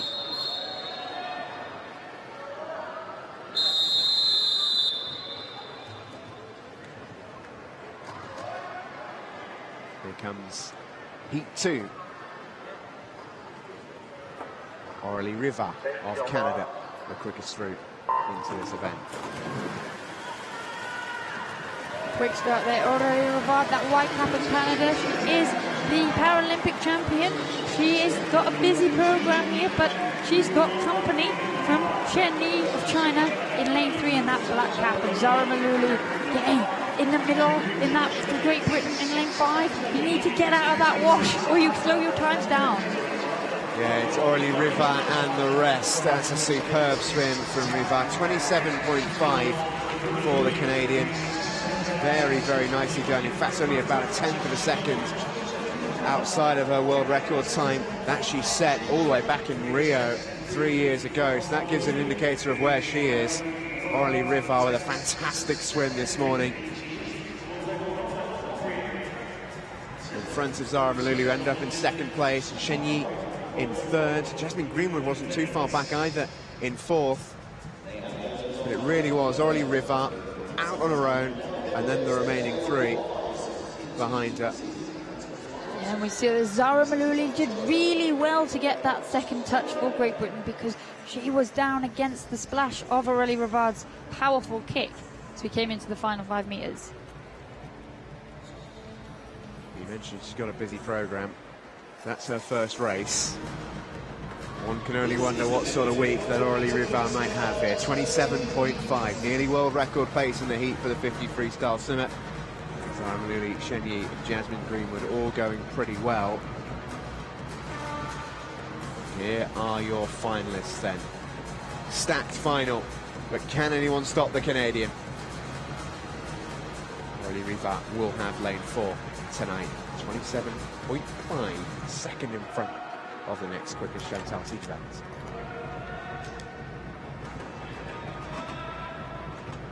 The next event is upon us. As we head back to the 400 freestyle, which is where we started in the morning. Back with the S6s. It's now the S13s. And the introduction of the great Ihar Boki in lane 4. Who won just about everything there was to win in Mexico 2017.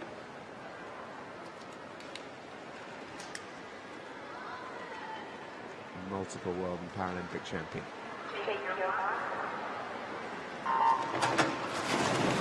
Ihar Boki, Belarus has become a name synonymous with visually impaired swimming, para-swimming. He's been so dominant, so long, over the last every event. He can swim everything. He really can. And it was almost a surprise looking through the start list this morning, seeing him swimming heat 1 and not heat 2. I wasn't expecting that. I've just become so used to seeing the dominance of Boki over the last 5, 6, 7, 8 years, really. Yeah, he is an incredible athlete, and so often we've seen that everyone else has been racing for silver, but actually everybody is beatable. And what he's done for the sport is he's again brought on the numbers, brought on the level of competition, dragged the field with him. Maybe it's something to strive for, something to be, but he's just always so long and comfortable with his strokes. That's what always I'm envious of. I wish I was like that. Yeah, never ever looks troubled, does he, Ihar Boki? 58.38 for the opening 100, and it honestly looks so simple when you watch Ihar Boki swim. Yeah, exactly, and the European silver medalist there, up in lane 3, Ivan Salguero-Orteza of Spain. He's a good, brilliant swimmer, but look at the gap that has already opened up, and we're not even 150 metres into the race yet. It seems to be that Ihar Boki is in the mood. Leading this one out very, very quickly. But you're exactly right, Liz, with what you say about his stroke. It's just so effortless, so long. Doesn't seem to be trying particularly hard, but the gap between first and second just keeps getting bigger and bigger. Yeah, and it just shows how efficient he is under the water, because, I mean, everybody likes to look at a beautiful stroke, but ultimately what's happening above the water is kind of irrelevant. Yeah. When you're racing, it's all about how you apply that power, and he just maximizes that stroke length, that stroke rate, and then leads to some brilliant stroke efficiency that enables him to complete such a busy program. And he'll be probably glad that we started with the 400 meters at the start of the week rather than the end, because he is an athlete that swims a number of events. There we go. He looks around, he breathes both sides, but quite often he looks and there's just nothing to see because there's no one within even 10 metres of him, 15 metres almost. So he's another athlete who has had to learn to swim these longer distances by himself and really understand how his body works, because he continues to deliver. He doesn't just get in and win, he pushes the time barriers, he challenges the world records regularly, and he's someone again who's loving his swimming, and it's showing. Yeah, it really is, and he's got such fond memories of this pool in London. We will remember this very, very well. 5-time Paralympic champion in this water. One of them was the 400 freestyle, also the 100 free, 100 back, 100 flying, and 200 medley. Yeah, and you look back over the major championships of just this 400 meter freestyle, and you know, he's world champion from 2017, he's world champion from 2015, he's European champion from 2018, he's Paralympic champion from Rio 2016. The list just goes on and on. And he's still enjoying his swimming. He's still relatively young compared to many that we see. He's 25 years old, you know? Which is remarkable, isn't it? So he's still got plenty left if he wants to. But here we see the other athletes having a good race behind him, but they just rarely get into the camera shot. 18 years of age when he took London by storm all those years ago. That is a magnificent performance from Ihar Boki. 4:01. 49. He almost lapped one of the competitors on the outside lanes. That's just how far ahead he was. A truly brilliant swim. Hall and coming second for Uzbekistan. And again, comfortable swimming, but Ihabaki of Belarus really was in a field of his own. Yeah, he really was. And just wonder, you always wonder with someone like Ihabaki, who's so accomplished and so magnificent, when they come into a championship, just how good they're feeling. Because he does own a lot of the S13 world records, he does own so many of the gold medals. You do wonder, is he feeling good enough to maybe take it to that extra level? He does own the world record in this one, 3:55.56. 4:01 in the heat, soon by himself where he knows he's going to win, is really decent going. Yeah, and from how he looked, but again, he's got one of those strokes, it looks good even when he's struggling. Yeah. So, but from that, he looked, he's only got to take, I say only, but like a second and a bit per 100. I reckon he could do that. Yeah. Said like someone who never swims 400. Yeah, it looked effortless for Ihabaki, and it was a very straightforward victory for the Belarusian, who has won just about everything there is to win multiple times over multiple strokes.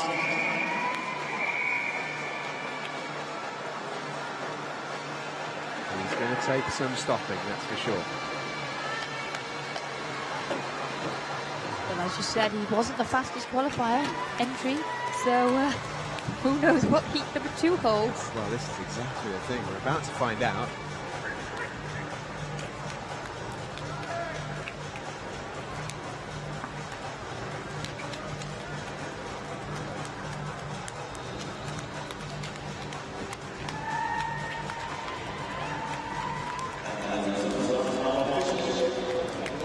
Results have only just been confirmed in the pool here. Ihabaki wins it 4:01.49 from Dimitri Horlin and Ivan Salguero.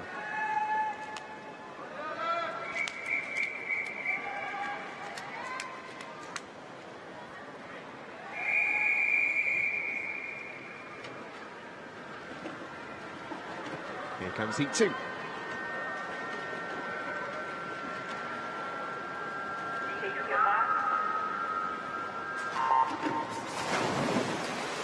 Well, we saw how good Ihabaki looked there. We've reeled off his list of achievements, well, some of them. Now we wonder what Kirilo Garaschenko of Ukraine has in store for us. Well, he was the silver medalist at the European Championships in Dublin 2 Ihabaki last year, so, and he comes in with the fastest entry time, but interestingly, Ihabaki is quickest on the world ranking, so sometimes it's just due to the entry system and what times are available to get hold of for each national Paralympic entry when they enter. But this is an interesting event because there are a lot of athletes, but it is a combined event, the S12s and the S13s. So there are multiple world records that can be challenged here, but obviously only one set of medals to be given out this evening. Correct, the world record for the S13, as we mentioned, stands at 3:55 for Ihabaki. The S12 one is 4:05. It stood since Montreal in 2013, a little while ago. It's held by Danilo Shufarov, who goes in lane 6. The Ukrainian. Do usually have such a presence on the medal table at these Paris swimming events. Yeah, and Garaschenko there in lane 4, so of Ukraine, has got company from Alex Portal in France. And obviously, I was never a 400-meter swimmer. That is widely known, and we hear it all the time. But actually, I would always think that it would be more enjoyable, maybe, or easier to swim a heat swim with company.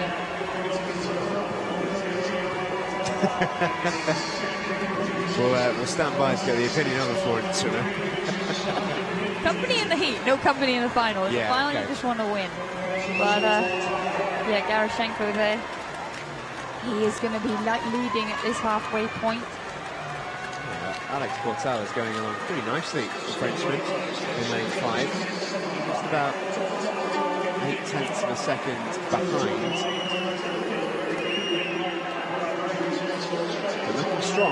well in front of the rest of the field here.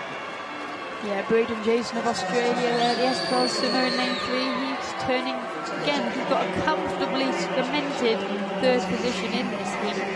But again, everybody's got a higher stroke rate than Ihar Bulki, but it's not about what it looks like on the top of the water. It is exactly about how much water you are moving and how efficient you are under the water. Yeah, it will be an interesting one now for Garyshchenko and for Portal, who must have an inkling of how far ahead they are. Does that affect how they approach the rest of this race? You would expect them to again test the waters, excuse the pun, but test their legs, test how they're feeling because it is their first outing, and then again just conserve as much energy as possible once they realise that they are comfortable. Because if they've got any chance of challenging the great Ihar Bulki developments this evening, then they need to have as much energy in the tank as they have available to them.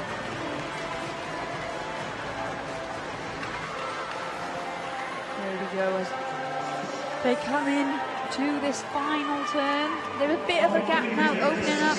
Alex Portalafran dropping slightly, but still very comfortably in second position, and there is really no point in waiting any, unless of course you want to just test the burners and see, either go for pride or see what you've got in that final 50 metres so that you know what you're dealing with as you final. Here they come then into the finish. It will be Garyshchenko to take the victory here in the white hat of Ukraine. Stops the clock at 4:05.94.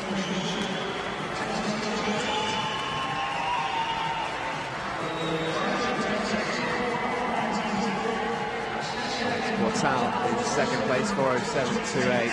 And a little way back for Braden Jason of Australia, 4:17. There is Garyshchenko, 4 seconds and a bit behind Ihar Bulki.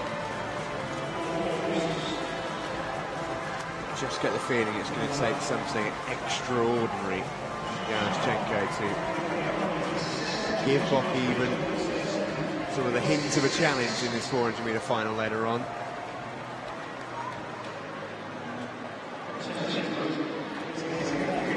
But as we talked about in that first heat, is it almost now a battle for silver with the assumption that the Bulki will win the gold? That's what we thought it might be coming into the event. When you see the time, you think, well, maybe Garyshchenko can challenge him.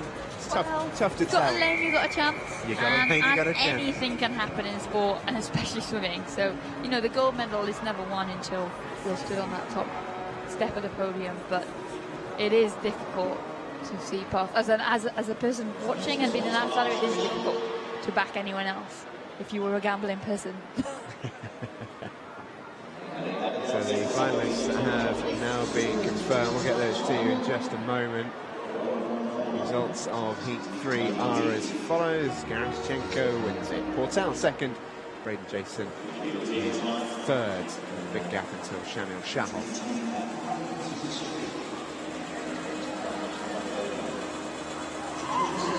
And here are the results of the S13's 403. These are our finalists. Ihar Bulki is in front of Kirilo Garyshchenko.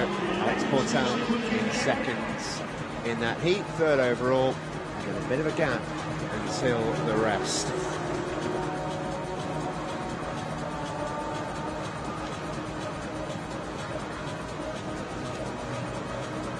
A little bit of a gap now until our next race. About a minute and a half or so until the women's 400 free kicks off. And there's a lovely shot here of the underwater. We talked about it right at the top of the show, but for those who weren't with us, you actually laid the final tile in this pool. And you know exactly where it is, don't you? Yes, I do. I counted it when I laid it because I knew that people would always ask me. Was it? What's did that feel like? Because that was ahead of the Olympics and Paralympics. I remember that the excitement building in this country ahead of that competition. I know you must have felt the same. What was that? That must have been a huge honour. Yeah, and I think that's what, when we talk about home advantage and being at a host venue and competing in front of everybody you know, it's not just about being in the pool with the loud noises. All of those little bits, you know, like laying a tile, knowing where you can go and get good coffee, being able to meet your friends between sessions, like all those kind of things, that familiarity, it just lays a little level of comfort. There's so many advantages for a home competition. I love that you mentioned where you can get good coffee. As important to athletes as it is for the rest of us. Maybe more so.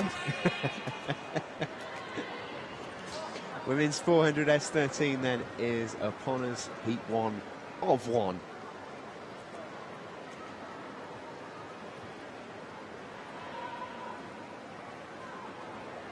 Great lineup in this one as well. Can anyone stop Rebecca Myers in lane 4?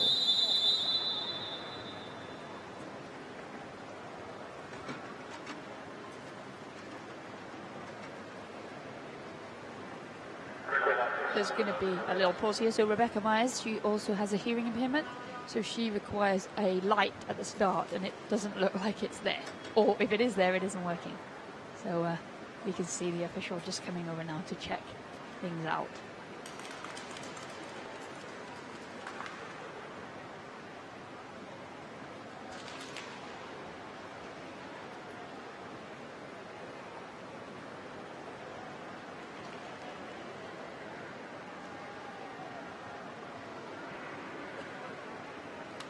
The officials are just having a conversation over on the far side.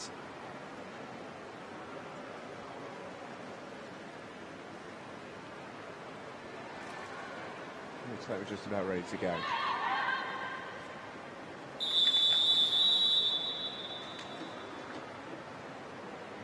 I don't think Rebecca Myers is 100% happy here.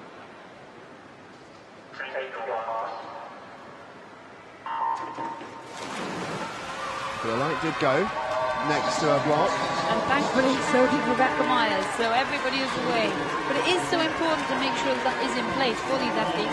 There was a situation in Beijing in 2008 in this very S13 category where Tegan van Moesen of Australia got left on the block. And after 75 metres, they had to pull the race back and start it again. So Rebecca Myers did the right thing, making sure that everything was in position. Because retrospectively, it's very difficult to make those changes. So she seems to have either given her a bit of an adrenaline rush or she's shut in nicely. But either way, she's taken that first 50 metres out and down and into the lead. Well, she's got one of the more extraordinary records in the sense she holds the S13 record, which is 4:19, but she also holds the S12 record since she got reclassified. Just an extraordinary swimmer, Rebecca Myers. Because we look around the pool here, and there's names that me and you recognise that have won medals on international levels all over the place, and Rebecca Myers is just that extra level above. Yeah, and she's another of those athletes, fond memories of London 2012. It was her first Paralympic Games. She did really come here as a youngster, gaining that experience, and she really has just taken it all in her stride and gone from strength to strength. And a lot of these visually impaired athletes, they do have degenerative eye conditions. We do often see them go down from the S13 to the S12 and some even into the S11 category later on in their careers. And so it's not unheard of to dominate more than one category and hold those records. But again, this is like the men's event, a combined event. So whilst there are 2 world records at stake, there are only 1 set of medals up for grabs. Yeah, but interestingly in this one, only 1 heat as well, so that might just play on the minds of a couple of the athletes too. They'll want the lane draw, but they also know that a good finish is good enough to get them into the final. They don't have to blow out too much energy if they don't want to in the morning here. Yeah, and again, these athletes, they won't have the luxury of being able to see right across the pool, but as we see that perfect spearhead there, the way that the start system is designed, so those fastest athletes do end up with that clear water in the middle. So if they just keep looking to either side of them, and they know they're not at the back, then barring any dramas or disqualifications, then they should safely make it through to one of those 8 lanes for the final. Rebecca Myers. She is a brilliant 400 metre freestyler, as we know, and she is just coming of age, and she's in a great squad. The Americans, they've got a great mix of experience and youth and that excitement, and she took London 2012 as a platform to catapult her into what is turning into a very incredible career in the Paris Olympic world. Names either side of it recognisable, the likes of Carlotta Gili in lane 5 from Italy, and Stotsenko of the Ukraine, Chokchan Kontopoulatova as well. Uzbekistan in lane 6. And watching her in Funchal in 2016. She was going to have it. Silver medal podium.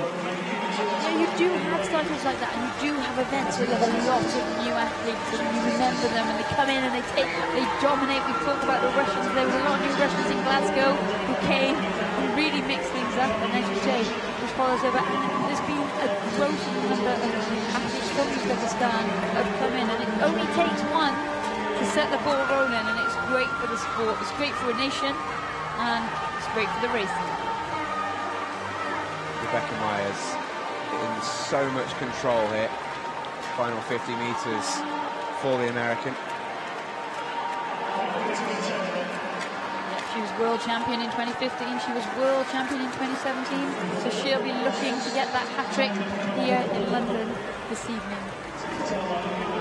She looks on track, it's hard to see beyond it at this stage. Rebecca Myers into her final 5 metres. And it's as commanding a heat performance as you could wish to see. 4:28.08 for Rebecca Myers. There's a good battle going on at the top end of the pool. It was all pretty tight, but as we come into the final 25 meters now, they start to stretch out as those final positions in that final this evening are up for grabs.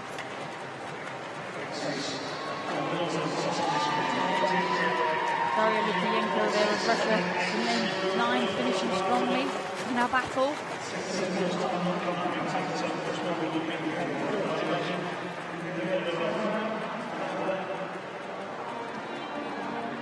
That was a seriously impressive performance from Myers. The eagle tattoo on her badge, and she was certainly flying in this heat. Similarly to the men's event, she dominated that from start to finish. She's an experienced campaigner now. She'll know what she was trying to get out of that heat this morning. Who knows? She might have her eyes on the prize for a world record this evening. Yeah, it is her own world record. It was set relatively recently as well, in Cairns in Australia, last summer. 4:24.3. Almost a very, very similar time to E.R. Botkins, where it only takes a second off 100 metres and they're right in the mix for that world record time. There she is then, Rebecca Myers. She wins heat number 1. Anna Stotsenko gets second. Carlotta Gili in third. Kontopoulatova in fourth. An African record for South Africa's Alani Ferreira, 5:05.55. Showing that the stories aren't just in the middle lanes here at this World Championships.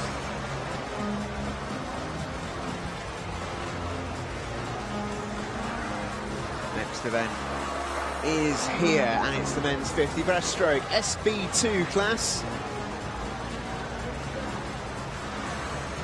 Just the one heat of this one. Come towards the end of the heats here this morning, not too much left to come. Easy start list. Men's 50 breast SB2.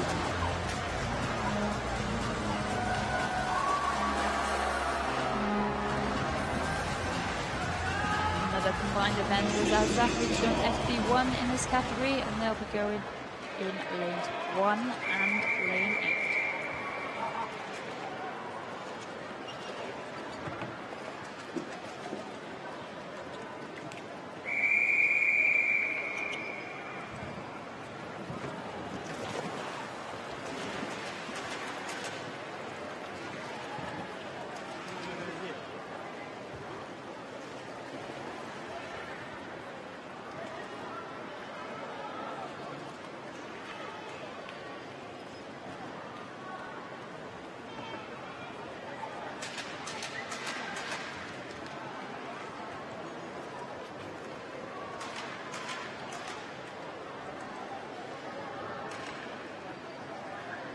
Take your mark.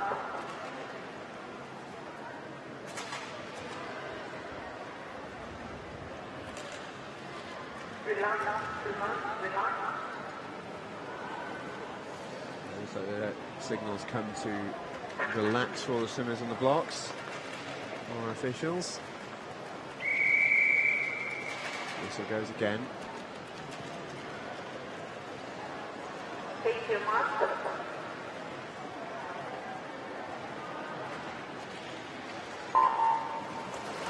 Second. And there we see that familiar figure in the middle, centre lane, lane 4, Arnulfo Costarina of Mexico, silver medalist at the last 2 World Championships, but Paralympic champion way back in 2000 in Sydney and 2004 in Athens. So there we go, another experienced campaigner. Yeah, incredible to see. And the current Paralympic champion, Wang Wenpan, world record holder as well, not in this race. So a chance for Costarena to get himself back to the top of this classification. But Grant Scooter Patterson of Australia there going well, keeping him company. There's nothing in it between those two as they come into the final 5 meters into that red zone under the flags. Here now, Costarina just starts to pull away and get that advantage. Just going to be enough, I think, for Costarena. Not by a lot, but it was enough. And the Mexican takes the win just in front of Patterson, 69 hundredths of a second. And a bit of a gap until Rose came after in third, fourth, and then fifth. And the veteran Arnulfo Costarena, been there and done it. Got plenty of the t-shirts as well. 60.83. And a thumbs up to his coach on the side as well. Yeah, and there we see that underwater shot, the contrast and strokes of all 4 athletes in the picture there. Again, we say it so much, but it's about working to your strengths and maximising your power and what you've got available to you, minimising the limitations of those barriers imposed on you. And then we see that overhead shot, stretching for the wall. Costarina, he knew that he had company from Scooter Patterson. Special moment for Costarena at the last World Championships, of course, the home games for him. Trip to London. World Championships, still want to come in. Yeah, lane 0 here.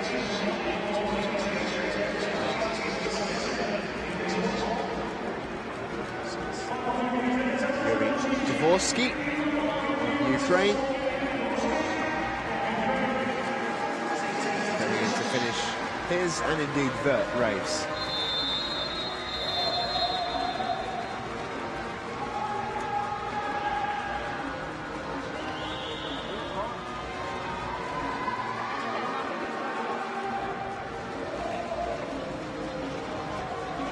It's been an exciting final this evening too, because there was not a lot separating in those first 2 at all. Got lots of good finals coming up. Lots of them. Yeah, it really has whetted the appetite, that's for sure, this morning's session. Now this afternoon, Costarena then takes the victory. 60.83 for the Mexican. Grant Patterson with a very, very good time. 61.52. It's gone through an oceanic record for the Aussie.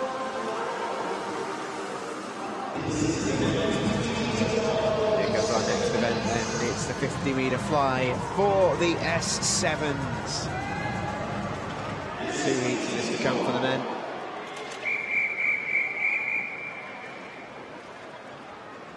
Here we go with heat number 1.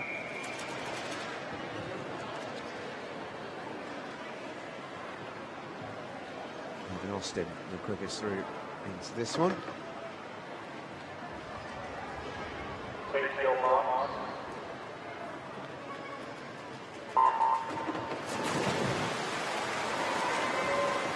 Getting contrasting starts, contrasting strokes, and Evan Austin up and straight into his stroke. Christian Sadi of South Africa, the silver medalist from the World Championships in Mexico, trying to go with and maximise that leg push off the start. Evan Austin here, fastest time in the world this year, looking strong, but he has not got it all his own way. It's going to be a close one again, and Austin holds on. 30.07, fraction outside of that 30-second barrier. If Rosnin takes second place, there is Evan Austin. We thought Castellane's beard was good.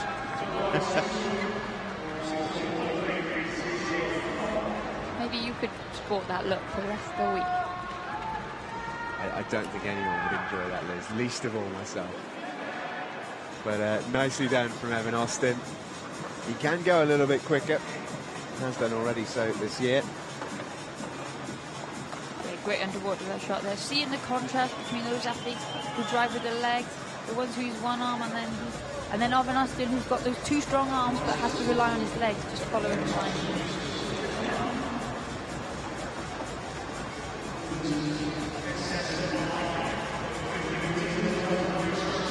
Another good field, this one. Plenty of really, really talented swimmers in both heats. Really looking forward to heat 2 in particular. More on that in a moment. Evan Austin then, 30.07 wins heat 1. Igor Efrozinin takes second place, and Christian Sadi, 30.74, goes through as an African record.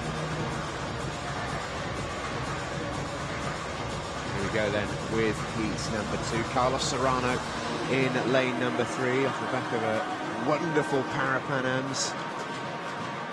Evgeny Bodaiko of Ukraine is the quickest through into this event. 29 seconds he registered this year to qualify.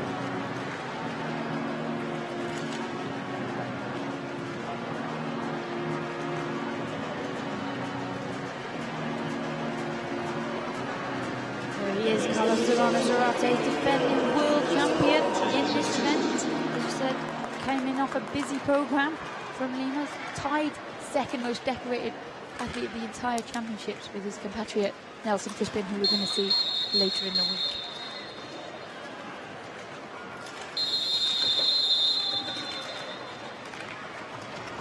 Incredible championships in Mexico last time out. What's he got in store for us in London? First look at the Colombian.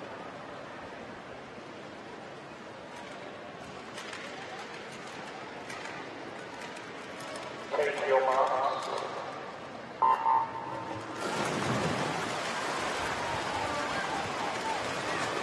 Evgeny Bodaiko there in that white cap for Ukraine, trying to maximise that underwater because he knows that Carlos Serrano Zarate is going to charge him down. Into the final 15 metres they come, and it is going to be a close one between Serrano and Bodaiko towards the wall. They're pretty much stroke for stroke. I think Bodaiko gets there. Yeah, he does. 600ths in it though. Not a lot at all. Good swim from the Ukrainian to take the win there. That's one little check for him in the heats. Little point scored ahead of tonight's final, maybe.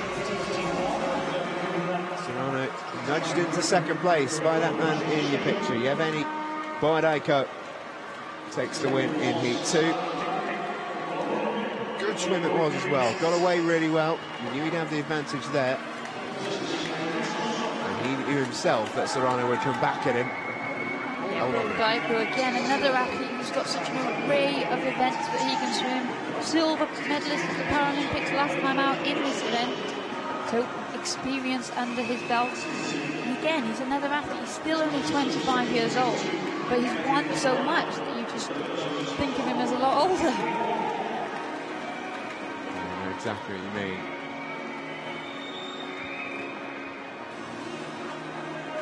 That's why it's so important, though, to get those finishes right in training. They talk about it all the time, but they matter. They certainly do, especially once you get to the stage that we are here. Ukraine, Colombia, Ukraine. Borodayko, Serrano, Trusov, the top three in Heat 2. Here are our finalists then. It's Evan Austin who sets the quickest time. The American through in 30.07, looked very good in his heat. That's another final which is set up quite beautifully.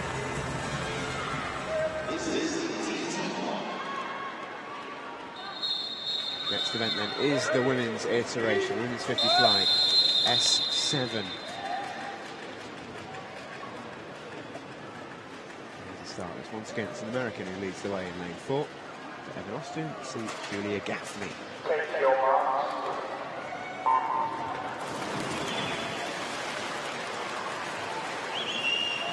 It was a good start there from Judith Roland-Marechal, Spain, silver medalist at the European Championships, bronze medalist in Mexico, but already we see those centre lanes, Giulia Gaffney and Giulia Terzi of Italy going strong there. We'd like again to see that blue cap of Italy that we've come to know and love already in this first heat session of these World Championships. Giulia Gaffney keeping her company as they come into this final 5 meters. Yeah, going to be a close one this, but I think Terzi just gets there. She does. 3-2 in front of Gaffney. That was a close one. Really nicely done though by Giulia Terzi, and a big smile as well.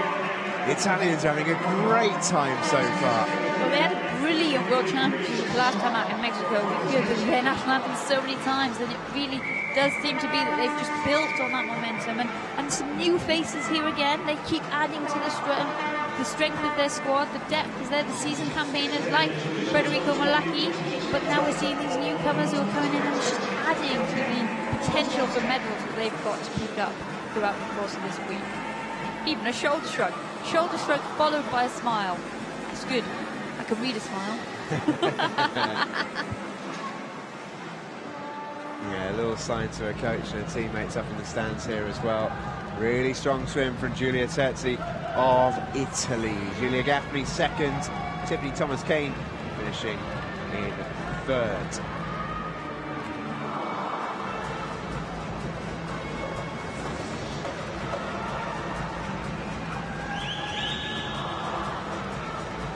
Here's the start list for heat number 2. Then once again it's the American who headlines in lane 4, Mallory Wegerman. Mackenzie Cohn in lane 3, Tess Radcliffe in lane 5, a distinctly North American feel in this second heat.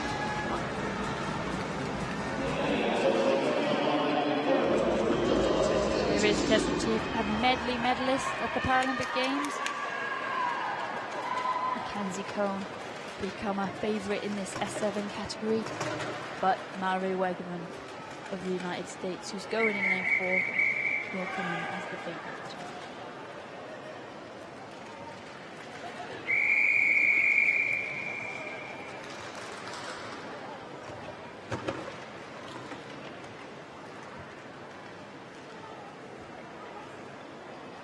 Take your mark.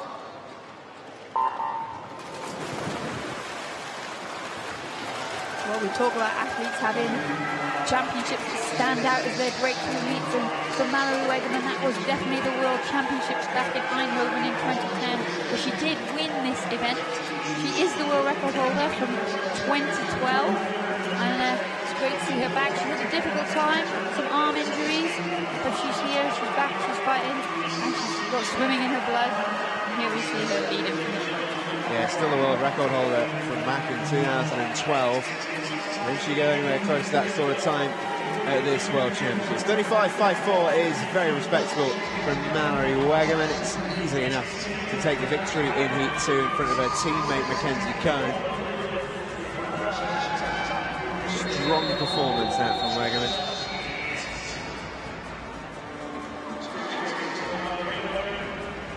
Cohn in second place, third.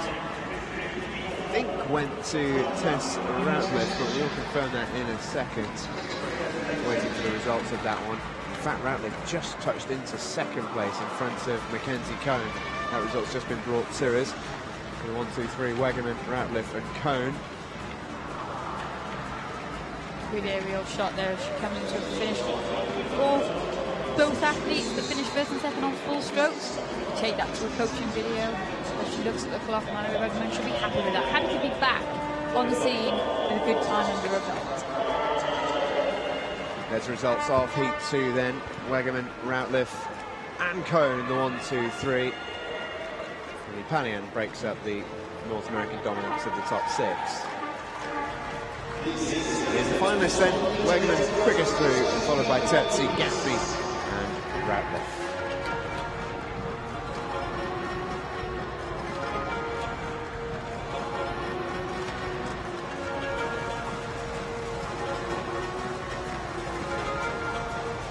Next event is the men's 100 metres breaststroke SB5. A couple of swimmers in this that we've already seen so far. Adding to their busy schedules. First time we've seen Antonio Ponce Bertran though of Spain. He goes in lane 4.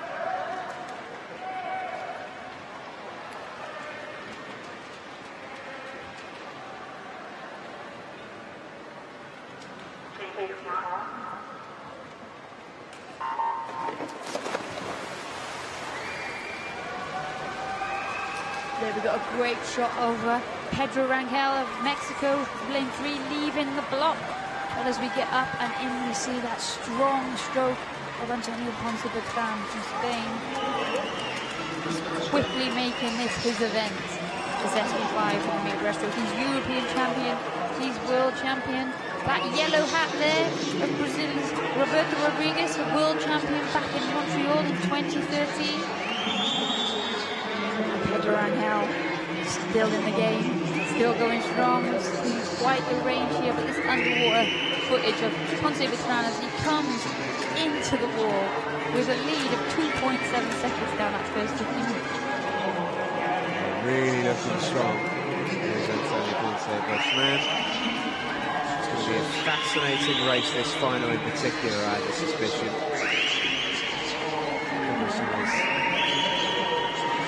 Next team, Drake Nitschke being one who I think is going to give him a really good race. It's not too much of a race in this one though, more of a procession for Tony Ponce Bertran. Very, very strong, commanding lead for the Spaniard in towards home. He is the world record holder, he set that in Mexico 2 years ago, 1:28.57, he's not very far outside it, 1:30.09, very good indeed, as he wins the first heat. Rodrigues of Brazil, 5.5 seconds back, and then 8 seconds beyond first place is Pedro Rangel of Mexico. Antonio Ponce Bertran, we've seen him win world championships before in this event. Same again, if he continues that sort of form, it's hard to look beyond it. He's looking comfortable there in that shot, and he led, as we have said quite a few times this morning. Other swimmers have done the same from start to finish, but what he did do was pull the athletes behind him along. Roberto Rodrigues there, going a faster time he's been this year, 3.5 seconds quicker than he went 2 weeks ago in Lima to win the gold medal there, so he'll be happy. And of course, Pedro Rangel still going strong, Paralympic champion from years gone by, Beijing of note in the game still, but Ponce Bertran, there the results confirmed for that first heat. Ponce Bertran with the victory, Rodrigues of Brazil in second, and Rangel of Mexico in third.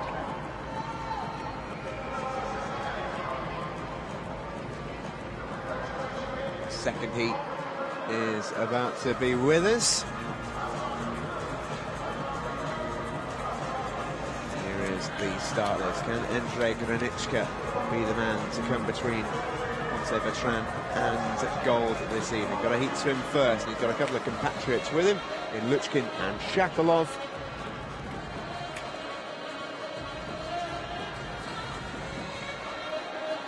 Yu Zhengsheng of China is in lane 3.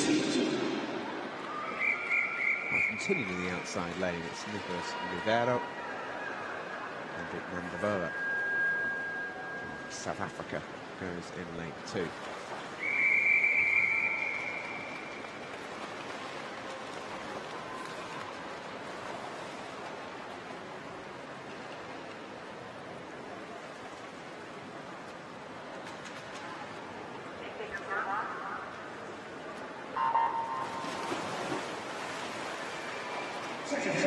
So we see once again a variety of starts, and in that centre lane it is Andrei Granichka of Russia. We saw him earlier at the start of the programme in the 400 metre freestyle, and here he goes back in the water now for this 100 breaststroke. Busy programme for a lot of athletes this morning. Yeah, it's a real change, isn't it, between the 400 free and the 100 metre breaststroke. Thankfully, he has had a decent amount of time between the two to mentally adjust and physically recover. But he's being led here slightly by Yuri Rushkin, his compatriot, also the same age as him. They share a lot. The world champion from Glasgow in 2015. We said that a lot about the Russians, a lot of world champions in 2015, and obviously they've been out of international competition, but they are back and they are performing very well. But here, going strong is Li Zhensheng of China in lane 3, that silver cap. He's turned well. The lead's changed quite a bit over the course of this race already. I wonder if it's going to change again by the time the race ends, because here comes Andrei Granichka of Russia. Can Lee hold on? Granichka, I think, is going to pivot to the post here. Going to go to the touch, and Granichka just gets there. 2/10 in front of Li Zhensheng. Luchkin pushed into third, just faded away there towards the end, having led the way at the turn. 2 seconds back from Granichka. We just seemed to time that very well. We wondered if maybe he was feeling it in the first 50 metres, but he knew what he was doing. Well, we knew he had the endurance to put in a cracking 400 metre freestyle at the start of the programme today. And it's all about pacing that race. We say it so often. You've got to pace it for you and for nobody else. And that's, again, a really exciting race, because actually there's not a lot of time separating those top positions. And the lead did change hand a number of times. Yeah, for sure. Question for those three. Can they get near Anthony Ponce-Bertrand in the final? We don't know how much Ponce-Bertrand left in the tank. No, exactly, and he had the comfort of swimming out on his own pretty much in that first heat, whereas a lot of it comes down to who handles the nerves, who handles the pressure. So a very exciting race being teed up for finals tonight. Indeed. Well, final event is upon us. Final race, in fact. As we take a look at the results, a record popping up there for Li Zhensheng. Good swim for him. 1:30.61 in second place. Granichka takes the win, though, in heat number 2.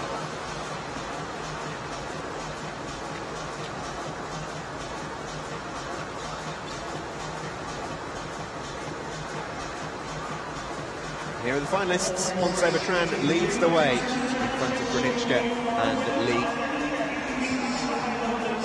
Can anyone stop the great Spaniard?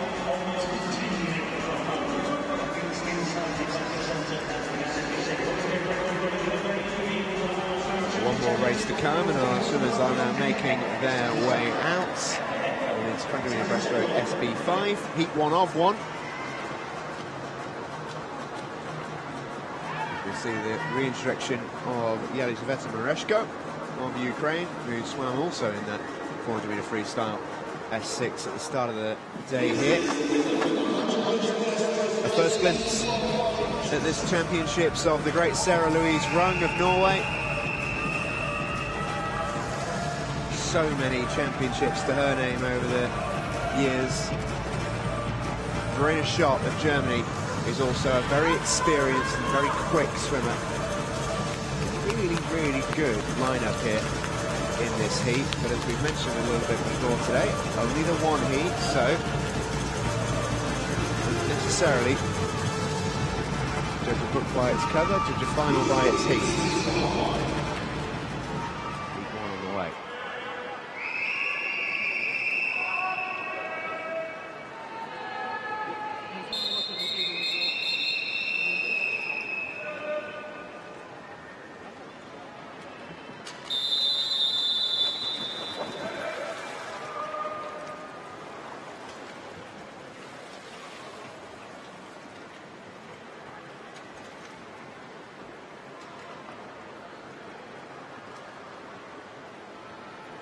your marks.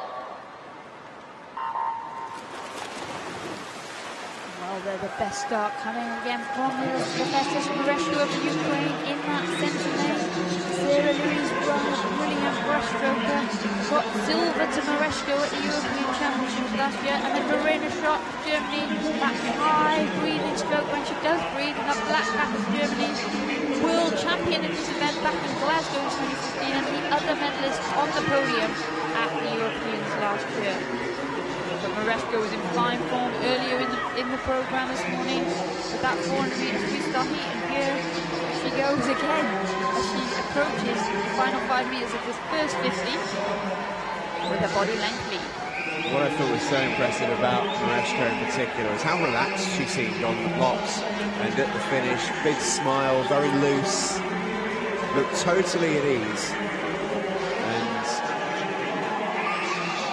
when a swimmer looks that comfortable and looks that confident, I talked about it a little bit earlier on, having similar to Fashion, really did look totally at ease and totally ready to go here today. Already had a first race. This is the first one for Verena Schott and Sarah Louise Run. Yeah, and that green suit of Ling Ling Song there, she's the World Championship gold medalist from Mexico. Obviously, Mareshko wasn't in Mexico. She is the Paralympic champion, the Ukrainian here in our shot. She comes into this final 7 metres now. It's hard to see past her. Yeah, it really is. Looks very, very strong. Into the wall she goes. Mareshko stops the clock at 1:43.74. Sarah Louise Run 1.62 back.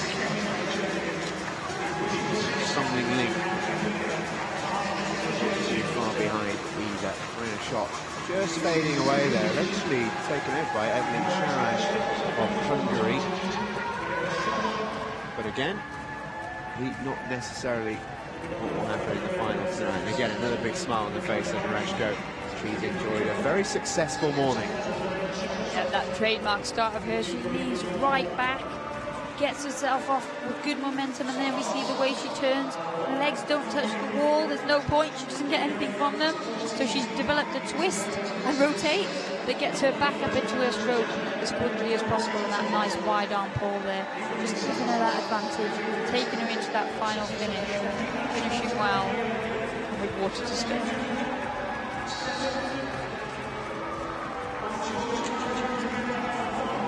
Slammed into the timing pad at the end, did Mareshko. Still got one swimmer to come in here. It's in number 7, Shelby Newkirk of Canada.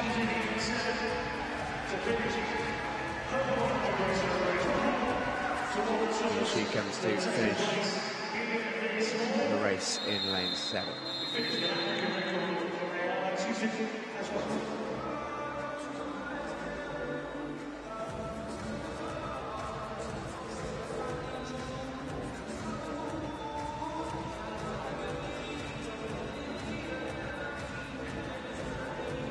And here are the results. Yelizaveta Mareshko then is the winner of that one. 1:43.74. Can anyone stop her this evening? Sarah Louise Rung, Song Ling Ling, Evelyn Sharaj and Verena Schott will certainly hope so.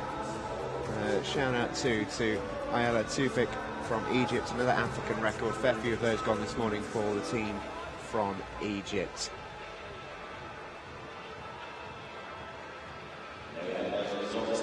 And that will do us for the swimming from this morning. There's been some fantastic racing, and I think what this morning is, and the early part of this afternoon has done, is really set us up quite beautifully for this evening. So many finals where there's a lot of intrigue and a lot of, you don't know what's going to happen, and that's what it's all about.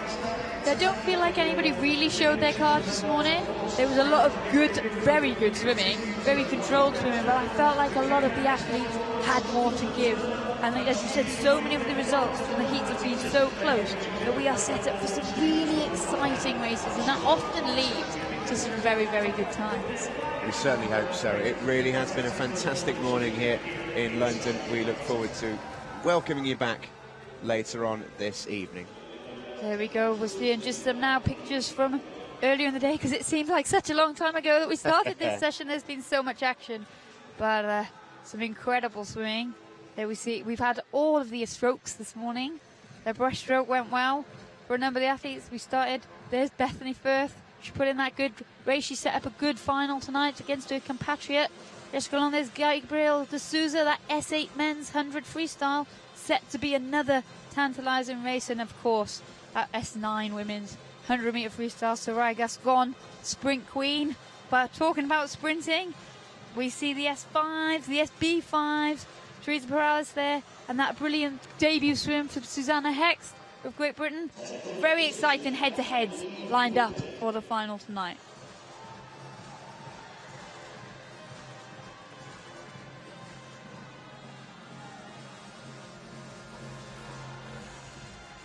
Well, fantastic opening morning here in London. The hashtag for the event is Experience the Extraordinary, and I think we've done that this morning, that is for sure. Plenty of local school children have got behind the swimmers, and we look forward to getting behind them again later on this evening. We'll be back at 6 o'clock local time for the finals. We'll see you then.